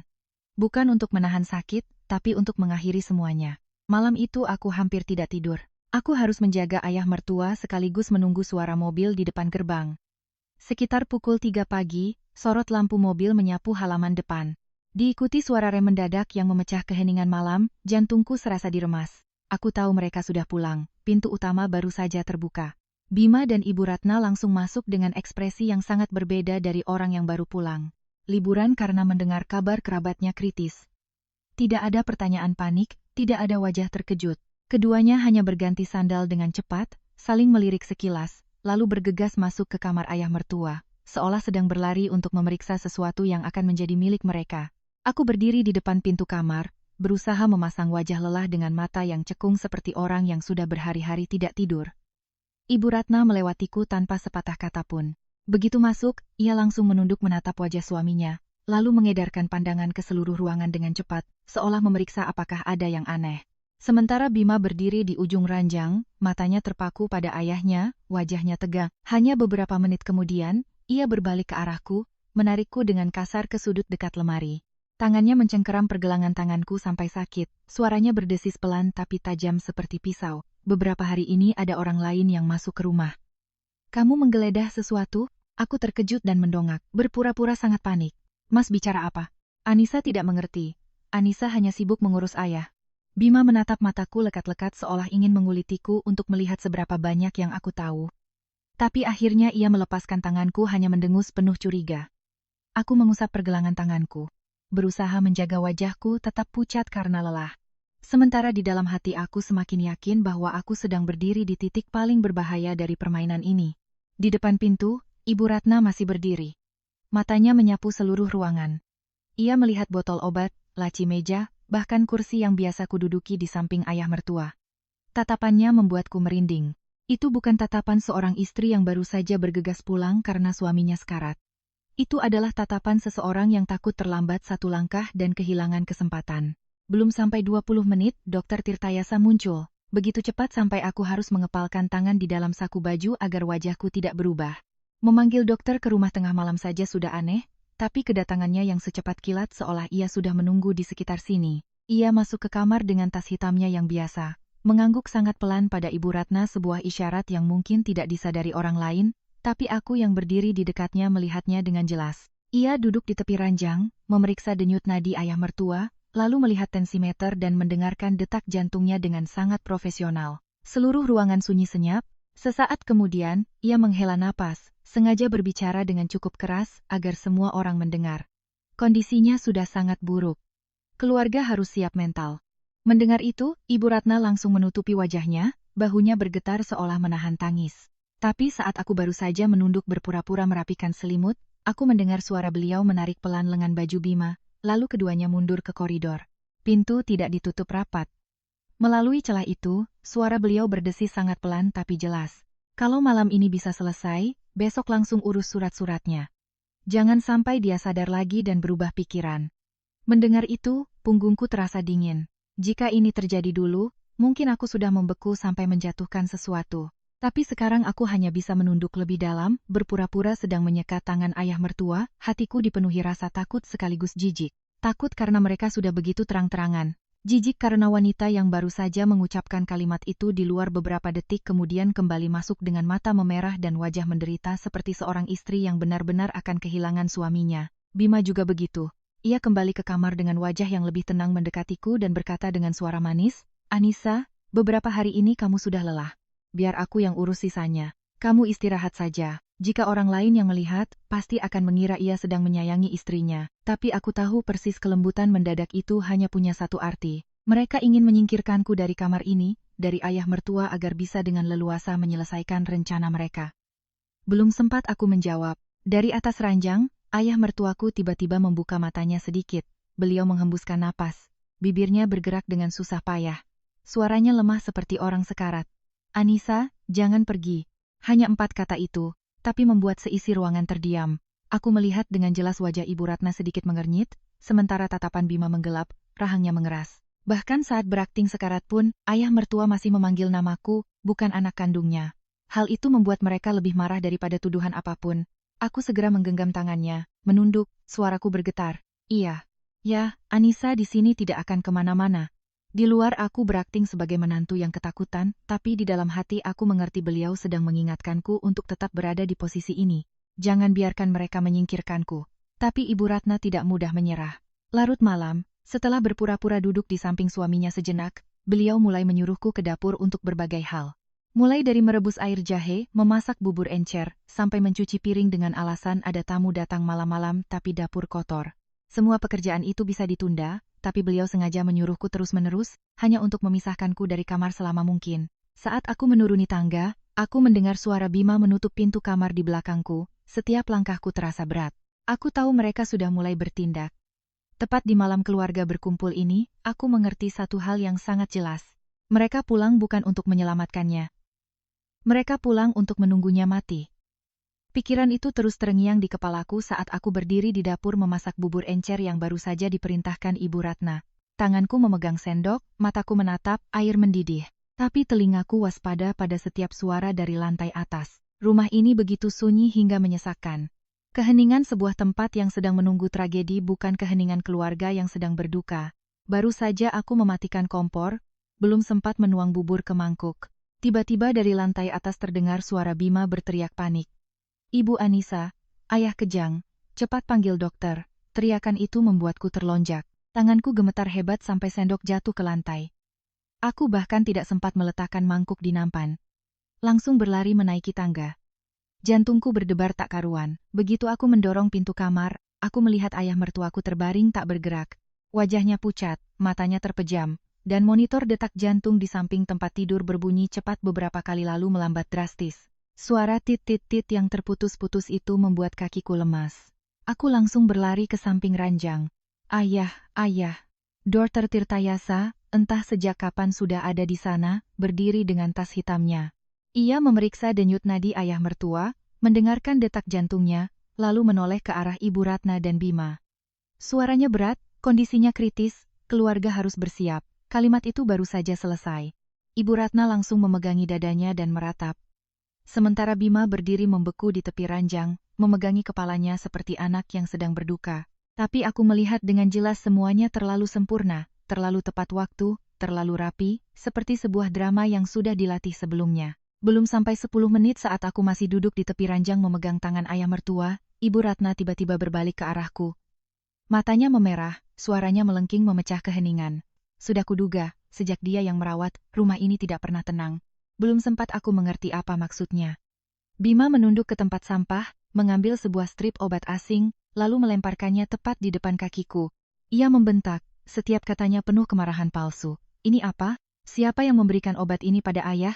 Aku menunduk, kepalaku serasa dipukul. Itu bukan jenis obat yang kuberikan pada ayah mertua. Stripnya masih baru, tapi beberapa tabletnya sudah diambil. Seolah sengaja. Hanya dengan melihatnya sekilas, aku langsung mengerti. Ini adalah rekayasa. Obat palsu, bukti palsu, TKP palsu. Mereka sudah menyiapkan semuanya, hanya menunggu saat yang tepat untuk melemparkannya ke wajahku. Aku mendongak, belum sempat berkata apa-apa. Ibu Ratna sudah mulai menangis histeris. Ia memukuli dadanya sambil berlari ke pintu, berteriak-teriak, "Tolong, tolong, menantu durhaka. Dia mencelakai suamiku. Sekarang dia mencelakai ayah mertuanya." Suaranya yang nyaring membuat beberapa tetangga dan kerabat dekat berdatangan memenuhi halaman. Ada yang belum masuk kamar sudah berbisik, "Ada apa ini?" Ada yang berdiri di koridor sambil berkata, "Sudah kuduga." Dari wajahnya saja sudah kelihatan anak ini tidak beres. Dalam sekejap, kamar orang sakit berubah menjadi pasar. Orang-orang keluar masuk, suara sandal bergesekan, bisik-bisik, desahan dan komentar. Semua mata tertuju padaku, seolah aku adalah penjahat yang tertangkap basah. Aku duduk di samping ranjang. Tanganku masih memegang tangan ayah mertua, tapi telapak tanganku terasa dingin. Bukan karena takut dimarahi, tapi karena aku sudah melihat dengan jelas apa yang mereka inginkan. Mereka tidak hanya ingin beliau mati. Mereka ingin kematian itu menjadi pisau yang memutus jalan hidup. Bima tiba-tiba menerjang, mencengkeram bahuku dan mengguncangnya sampai kepalaku pusing. Ia berteriak, suaranya serak seolah menahan tangis. "Aku sudah percaya padamu selama ini. Tidak kusangka kamu sejahat ini." Kalimat itu jika didengar orang lain memang terdengar sangat menyakitkan. Tapi bagiku saat itu rasanya hanya membuatku ingin tertawa karena jijik. Aku mendongak menatap lurus ke wajah Bima. Untuk pertama kalinya aku tidak menghindar. Suaraku serak, tapi setiap katanya jelas.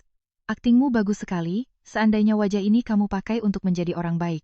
Seisi ruangan terdiam, mungkin tidak ada yang menyangka aku berani mengatakan itu. Bima sendiri tertegun sejenak, tapi hanya sejenak. Detik berikutnya, ia mengangkat tangannya dan menamparku dengan keras. Suara tamparan itu begitu nyaring sampai telingaku berdengung, mataku gelap, dan tubuhku oleng ke samping. Sudut bibirku terasa perih dan panas. Saat ku sentuh, ada darah di ujung jari. Ibu Ratna langsung menambahkan bumbu. Ia menunjuk lurus ke wajahku dan berteriak, "Panggil polisi. Orang seperti ini harus dipenjara. Kalau dibiarkan di rumah ini bisa membawa sial." Orang-orang di luar semakin riuh, seorang kerabat bahkan ikut campur. "Orang sakit kok dikasih obat sembarangan? Itu namanya membunuh." Aku mendengar semuanya, tapi anehnya hatiku menjadi sangat dingin. Dinginnya seseorang yang sudah melihat dasar dari kekejaman, jadi tidak lagi terkejut. Tepat di saat paling kacau itu, dari luar pintu terdengar suara langkah sepatu di atas keramik. Pengacara Haryono telah tiba. Beliau berdiri di ambang pintu bersama dua pria berbadan tegap. Beliau tidak langsung masuk, hanya berdiri di sana, memandang ke seluruh ruangan, melihat Ibu Ratna yang menangis, Bima yang memegang strip obat, dan Dokter Tirtayasa yang sibuk menulis di buku catatannya dengan wajah serius. Aku memegangi pipiku yang panas. Sudut bibirku masih berbau anyir darah, tapi mataku tidak lepas dari pengacara Haryono. Beliau tetap berdiri tenang, seolah menunggu momen yang paling tepat untuk merobek tirai drama ini. Dan Dokter Tirtayasa. Ia sudah mulai menandatangani beberapa baris di laporan awalnya sambil berkata cepat pada Bima, "Saya catat dulu kondisi sementara karena dugaan salah obat agar bisa segera diproses lebih lanjut." Mendengar itu, aku baru mengerti seluruh rencana mereka. Bukan hanya merebut harta, tapi juga menjadikanku pembunuh untuk membungkamku selamanya. Pikiran itu baru saja terlintas di benakku ketika pengacara Haryono melangkah masuk. Beliau tidak berbicara dengan suara keras, tapi setiap katanya terdengar dingin dan tajam. Kenapa buru-buru sekali menandatanganinya? Takut orang yang sudah mati hidup kembali. Seisi ruangan seolah tercekik. Pena di tangan Dokter Tirtayasa berhenti di tengah jalan. Ibu Ratna berbalik. Wajahnya sempat pucat, tapi ia masih berusaha membentak. "Siapa Anda berani-beraninya masuk ke rumah saya? Ini urusan keluarga kami. Anda tidak punya hak ikut campur." Belum sempat pengacara Haryono menjawab, dari atas ranjang di belakangku, sebuah tangan tiba-tiba terangkat. Satu gerakan itu saja sudah cukup untuk membuat semua suara di ruangan itu lenyap. Tangan itu meraih ujung selimut putih, menariknya ke bawah dan di hadapan puluhan pasang mata yang terbelalak kaget, ayah mertuaku menopang tubuhnya dan duduk tegak. Jeritan pertama datang dari seorang bibi yang berdiri di dekat pintu. Gelas di tangan seseorang jatuh dan pecah berderai. Ibu Ratna mundur terhuyung-huyung, punggungnya menabrak dinding, mulutnya ternganga. Sementara Bima berdiri kaku seperti disambar petir. Wajahnya pucat pasi, bibirnya gemetar. Ayah mertuaku duduk tegak di ranjang. Wajahnya masih pucat, tapi matanya bersinar tajam. Suaranya serak karena sakit, tapi setiap kata yang keluar setegas baja. Aku belum mati. Kenapa kalian sudah sibuk mau menguburkanku? Tidak ada yang bisa menjawab. Seluruh ruangan seolah membeku. Bima menatap ayahnya. Kerongkongannya bergerak beberapa kali sebelum akhirnya bisa mengucapkan satu kalimat terbata-bata. Ayah, kami kira. Belum selesai ia bicara, ayah mertuaku memukul pinggiran ranjang dengan keras. Suara pukulan itu begitu kering dan tegas sampai aku pun ikut terkejut. Beliau menggeram. Kamu kira aku mati supaya kamu bisa mengambil semua hartaku dan menyalahkan Anissa begitu? Suara beliau tidak terlalu keras, tapi setiap katanya seperti tamparan telak di wajah Bima. Aku yang berdiri di sampingnya bisa mendengar napasnya yang terengah-engah dan melihat keringat di dahinya. Ibu Ratna adalah yang pertama sadar. Seperti dugaanku, ia langsung mengubah nada bicaranya secepat membalik telapak tangan. Dari orang yang baru saja menangis histeris menuntut polisi, ia langsung bergegas ke samping ranjang. Matanya memerah dengan cepat, suaranya dibuat-buat parau. Pak, Bapak sudah sadar? Syukurlah. Ya Tuhan, saya kira Bapak. Kenapa Bapak bicara seperti itu? Saya ini khawatir sekali. Jika aku tidak mendengar rekaman-rekaman itu, jika aku tidak menyaksikan fitnah barusan, mungkin aku akan tertipu oleh suaranya. Tapi ayah mertuaku tidak. Beliau menoleh menatapnya. Tatapannya begitu dingin sampai aku ikut merinding. Lalu beliau menggeram. Diam. Sandiwaramu sudah cukup di depan orang lain. Jangan berakting di depanku. Kalimat itu baru saja diucapkan seisi ruangan hening. Para kerabat yang tadi menudingku kini berdiri kaku seperti patung. Tak ada yang berani ikut campur. Suasana begitu tegang. Rasanya jika ada yang bernapas terlalu keras, semuanya bisa meledak. Tepat pada saat itu, pengacara Haryono melangkah masuk, meletakkan tas kerjanya di atas meja kecil. Beliau mengeluarkan sebuah proyektor mini, menyalakannya, dan mengarahkannya ke dinding putih di seberang ranjang. Beberapa detik kemudian, sebuah rekaman video muncul. Bukan film, melainkan pemandangan di dalam kamar ini direkam dari sudut tersembunyi. Aku mendengar beberapa orang di luar pintu terkesiap saat di dinding terpampang jelas adegan Bima menyelinap masuk ke kamar pada malam hari, membuka lemari obat dan menukar tablet-tablet di nampan ayah mertua. Rekaman berikutnya adalah adegan Ibu Ratna berbicara pelan dengan Dr. Tirtayasa di dekat pintu. Suaranya tidak terdengar jelas, tapi pengacara Haryono menekan satu tombol lagi, dan suara rekaman itu terdengar melalui speaker kecil. Suara Ibu Ratna terdengar jelas, besok kalau dia kenapa-kenapa, tulis saja dugaannya karena salah obat. Jangan sampai menyeret ke masalah lain. Aku menoleh ke arah Dr. Tirtayasa. Wajahnya yang pucat kini berubah kelabu, tangannya yang memegang buku catatan gemetar. Para kerabat di koridor mulai berbisik-bisik, tapi bukan lagi dengan nada menghakimi, melainkan dengan suara kaget orang-orang yang baru sadar telah digiring seperti domba. Belum berhenti di situ, pengacara Haryono memutar rekaman lain. Kali ini rekaman suara. Suara masam Ibu Ratna kembali bergema, biarkan saja dia yang mengurus orang tua itu, nanti kalau urusannya sudah selesai, usir saja dia. Disusul suara Bima yang dingin, kalau dia mati lebih cepat, lebih bagus. Aku sudah pernah mendengar kalimat-kalimat ini, tapi mendengarnya sendirian di tengah malam dan di hadapan banyak orang adalah dua hal yang berbeda. Kini setiap kata itu terdengar di depan umum, di hadapan kerabat, di hadapan dokter, dan di hadapan orang yang mereka rencanakan untuk dibunuh. Tak ada lagi tempat untuk menyangkal. Bima tiba-tiba meraung seperti binatang yang terpojok. Ia menerjang ke arah proyektor, mencoba merebutnya. Tapi dua pria yang datang bersama pengacara Haryono dengan cepat menahan kedua lengannya. Bima meronta-ronta, wajahnya memerah, urat lehernya menonjol, mulutnya mengumpat tidak jelas. Aku berdiri di sana, menatap pria yang pernah menjadi suamiku, melihat wajahnya yang pucat berubah menjadi merah padam, lalu mendengar teriakannya yang penuh amarah dan keputusasaan. Ayah tega menjebak anak kandung ayah sendiri. Kalimat itu membuatku ikut merasa pedih, bukan karena kasihan padanya, tapi karena sampai di titik ini pun ia masih tidak merasa bersalah. Di kepalanya dipergok oleh ayahnya adalah sebuah jebakan, bukan harga yang harus dibayar atas kejahatannya. Ayah mertuaku mendengarnya lalu tertawa getir. Tawa yang lebih menyakitkan dari sayatan pisau. Beliau menatap Bima, suaranya merendah, lebih lelah daripada marah. Sejak kapan kamu masih menganggap aku ini ayahmu? Pertanyaan itu jatuh begitu berat. Tak ada yang bisa menjawab. Hanya dalam beberapa menit, rumah ini bukan lagi tempat berkumpulnya keluarga, melainkan panggung pengadilan bagi keserakahan mereka sendiri. Kukira semuanya sudah berakhir di situ. Bukti ada, saksi ada.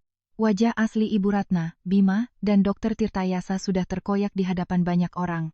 Tapi ternyata tidak. pukulan terakhir dari ayah mertuaku jauh lebih berat. Begitu berat sampai setiap kali aku mengingatnya, kepalaku masih terasa ngilu.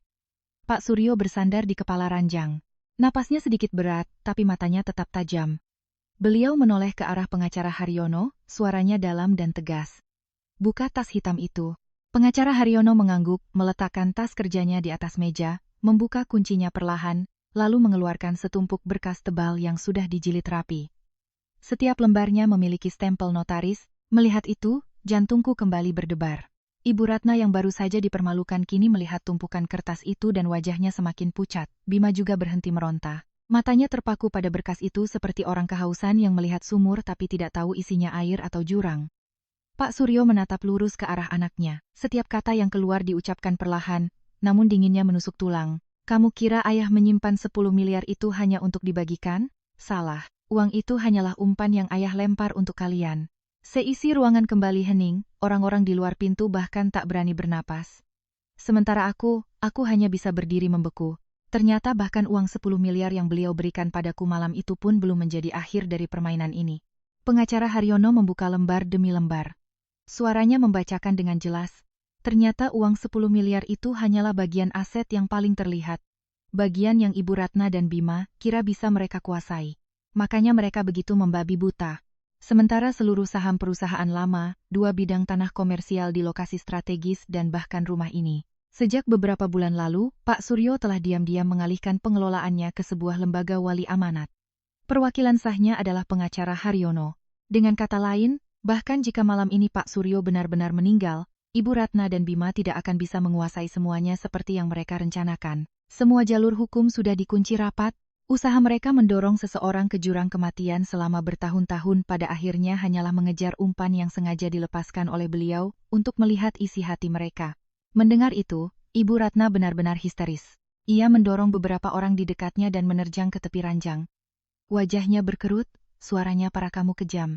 Kamu bahkan mencurigai istri dan anakmu sendiri. Apa kamu ini masih manusia? Jika di saat lain mungkin orang akan kasihan padanya. Tapi setelah semua yang terungkap, tangisannya hanya terdengar memuakan. Pak Suryo menatapnya, ekspresinya bukan lagi marah, melainkan kelelahan yang mendalam. Beliau menjawab dengan sangat tenang, tapi semakin tenang semakin menyakitkan. Bukan. Aku hanya waspada terhadap orang yang ingin membunuhku. Kalimat itu membungkam semua teriakan Ibu Ratna.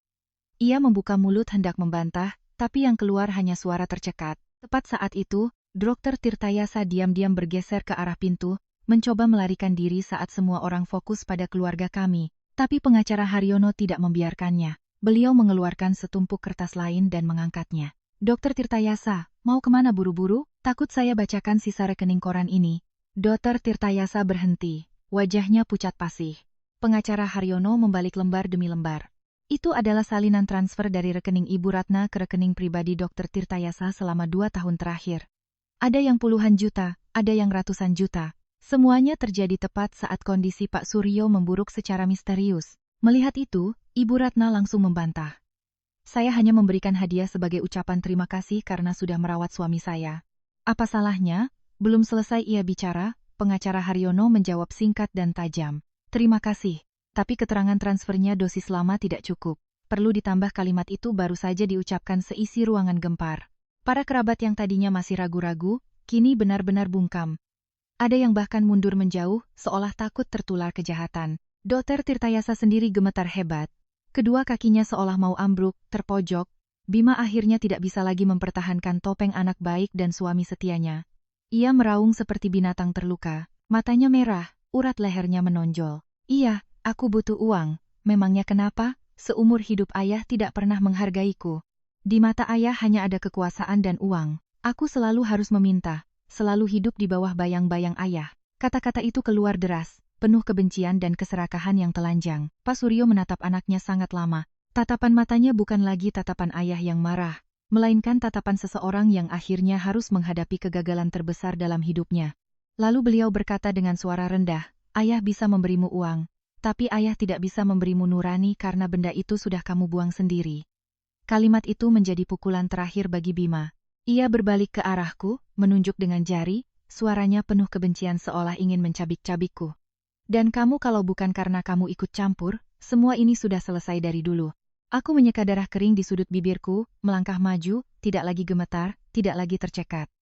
Aku menatap lurus ke matanya untuk pertama kalinya membalas tanpa menghindar. Bukan aku yang ikut campur, tapi karena kalian terlalu jahat, jadi Tuhan tidak membiarkan kalian berhasil. Tepat saat itu, dari luar gerbang terdengar suara mobil berhenti dan langkah kaki yang tergesa-ges. Beberapa petugas polisi muncul di pintu, datang berdasarkan panggilan dan berkas yang telah disiapkan oleh pengacara Haryono sebelumnya. Ruangan yang tadinya penuh makian dan tangisan kini berubah menjadi kekacauan total. Ibu Ratna melihat polisi dan langsung terduduk lemas di lantai. Bima masih meronta dan mengumpat, wajahnya merah padam. Sementara Dokter Tirtayasa berdiri gemetar. Tas hitamnya jatuh ke lantai. Dulu kukira di hari aku mendapatkan keadilan, aku akan menangis. Tapi ternyata tidak. Saat melihat mereka di borgol, aku hanya merasa dingin. Dingin seperti baru saja keluar dari mimpi buruk yang sangat panjang. Saat melihat mereka di borgol dan dibawa keluar dari rumah, aku hanya berdiri diam di tengah ruang keluarga cukup lama. Tidak menangis, tidak bicara, juga tidak merasa puas seperti yang kubayangkan. Rasanya seperti baru saja melewati badai besar sampai kepalaku kosong dan telingaku masih berdengung oleh sisa-sisa teriakan, makian, dan tangisan.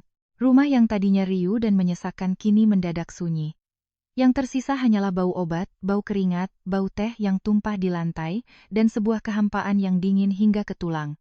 Setelah malam itu, Bima, Ibu Ratna, dan Dokter Tirtayasa diperiksa, perbuatan mereka akhirnya tidak bisa lagi ditutupi. Sementara aku dari seorang menantu yang dituduh pembunuh kini menjadi orang yang harus menceritakan kembali setiap kejadian setiap hari, setiap tablet obat, setiap panggilan telepon. Aku tidak lagi menunduk pasrah seperti dulu, tapi aku juga tidak merasa menjadi kuat. Aku hanya merasa lelah. Lelah seperti seseorang yang baru saja menyeret dirinya melewati jalanan penuh kerikil tajam dan baru sadar kakinya sudah terluka sejak lama. Beberapa hari kemudian saat situasi mulai tenang, pengacara Haryono datang membawa setumpuk dokumen baru untuk ayah mertuaku. Pak Suryo duduk di ranjang, membalik setiap lembar dengan perlahan. Lalu beliau memanggilku, meletakkan berkas itu di atas meja. Suaranya serak namun jelas. Ayah sudah membatalkan semua surat warisan yang berhubungan dengan Bima sejauh yang bisa dilakukan. Dan ini beliau mendorong berkas lama ke arahku. Bagian 10 miliar ini ayah berikan padamu. Bukan sebagai hadiah, tapi sebagai keadilan untuk orang yang telah menyelamatkan nyawa ayah. Aku menatap tumpukan kertas itu, lalu menatapnya. Jika ini terjadi dulu, mungkin aku akan ketakutan dan langsung menolaknya karena tidak ingin terlibat lagi dengan uang. Tapi setelah semua yang terjadi, aku mengerti ini bukan lagi hanya soal uang. Ini adalah soal kepercayaan, soal kompensasi yang tertunda dari seorang ayah yang telah melihat segalanya. Meskipun begitu, aku tetap mendorong berkas itu kembali. Anissa merawat ayah bukan karena uang.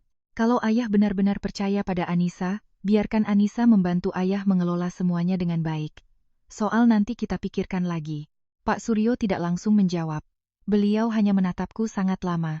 Di matanya yang lelah, aku melihat sesuatu yang memerah seperti kesedihan yang telah ditahannya bertahun-tahun. Mungkin di rumah ini sudah terlalu lama beliau tidak mendengar kalimat yang tidak berhubungan dengan perebutan, perhitungan, atau kepemilikan.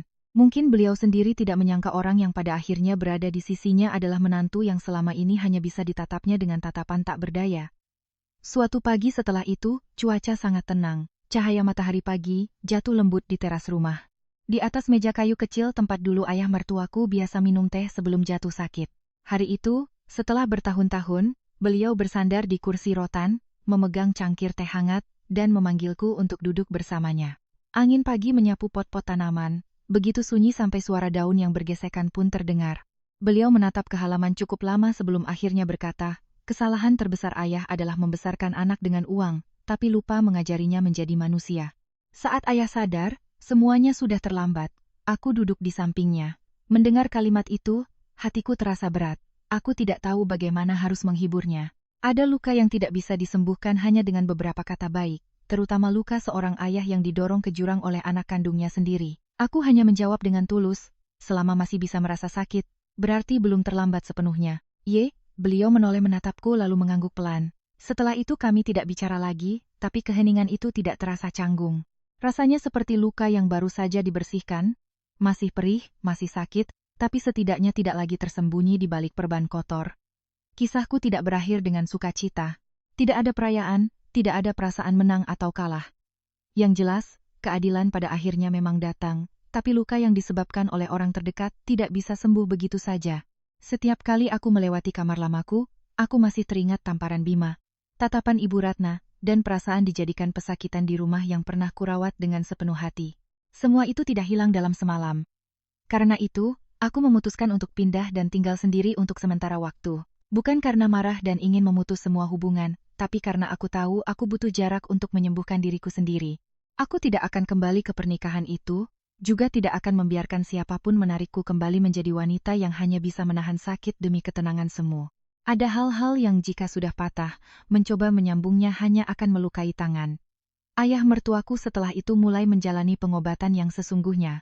Kali ini beliau tidak perlu lagi berpura-pura lemah atau tidak tahu apa-apa. Beliau menjalani fisioterapi perlahan-lahan. Sakit, lelah, tapi tetap tekun. Melihatnya berlatih berdiri di tengah halaman yang cerah, seringkali aku merasa terharu. Pria itu akhirnya bisa menjalani sisa hidupnya sebagai manusia seutuhnya, bukan lagi sebagai bayangan yang nasibnya ditentukan orang lain. Sebelum aku pindah, beliau memanggilku ke kamarnya. Beliau tidak bicara soal surat-surat atau aset. Beliau hanya meletakkan tangannya di atas tanganku, tangannya yang kurus namun hangat, lalu berkata dengan sangat pelan, mulai sekarang, kalau kamu tidak keberatan, panggil saja aku, Ayah. Mendengar itu, kerongkonganku tercekat. Aku segera berpaling, takut beliau melihat mataku yang basah.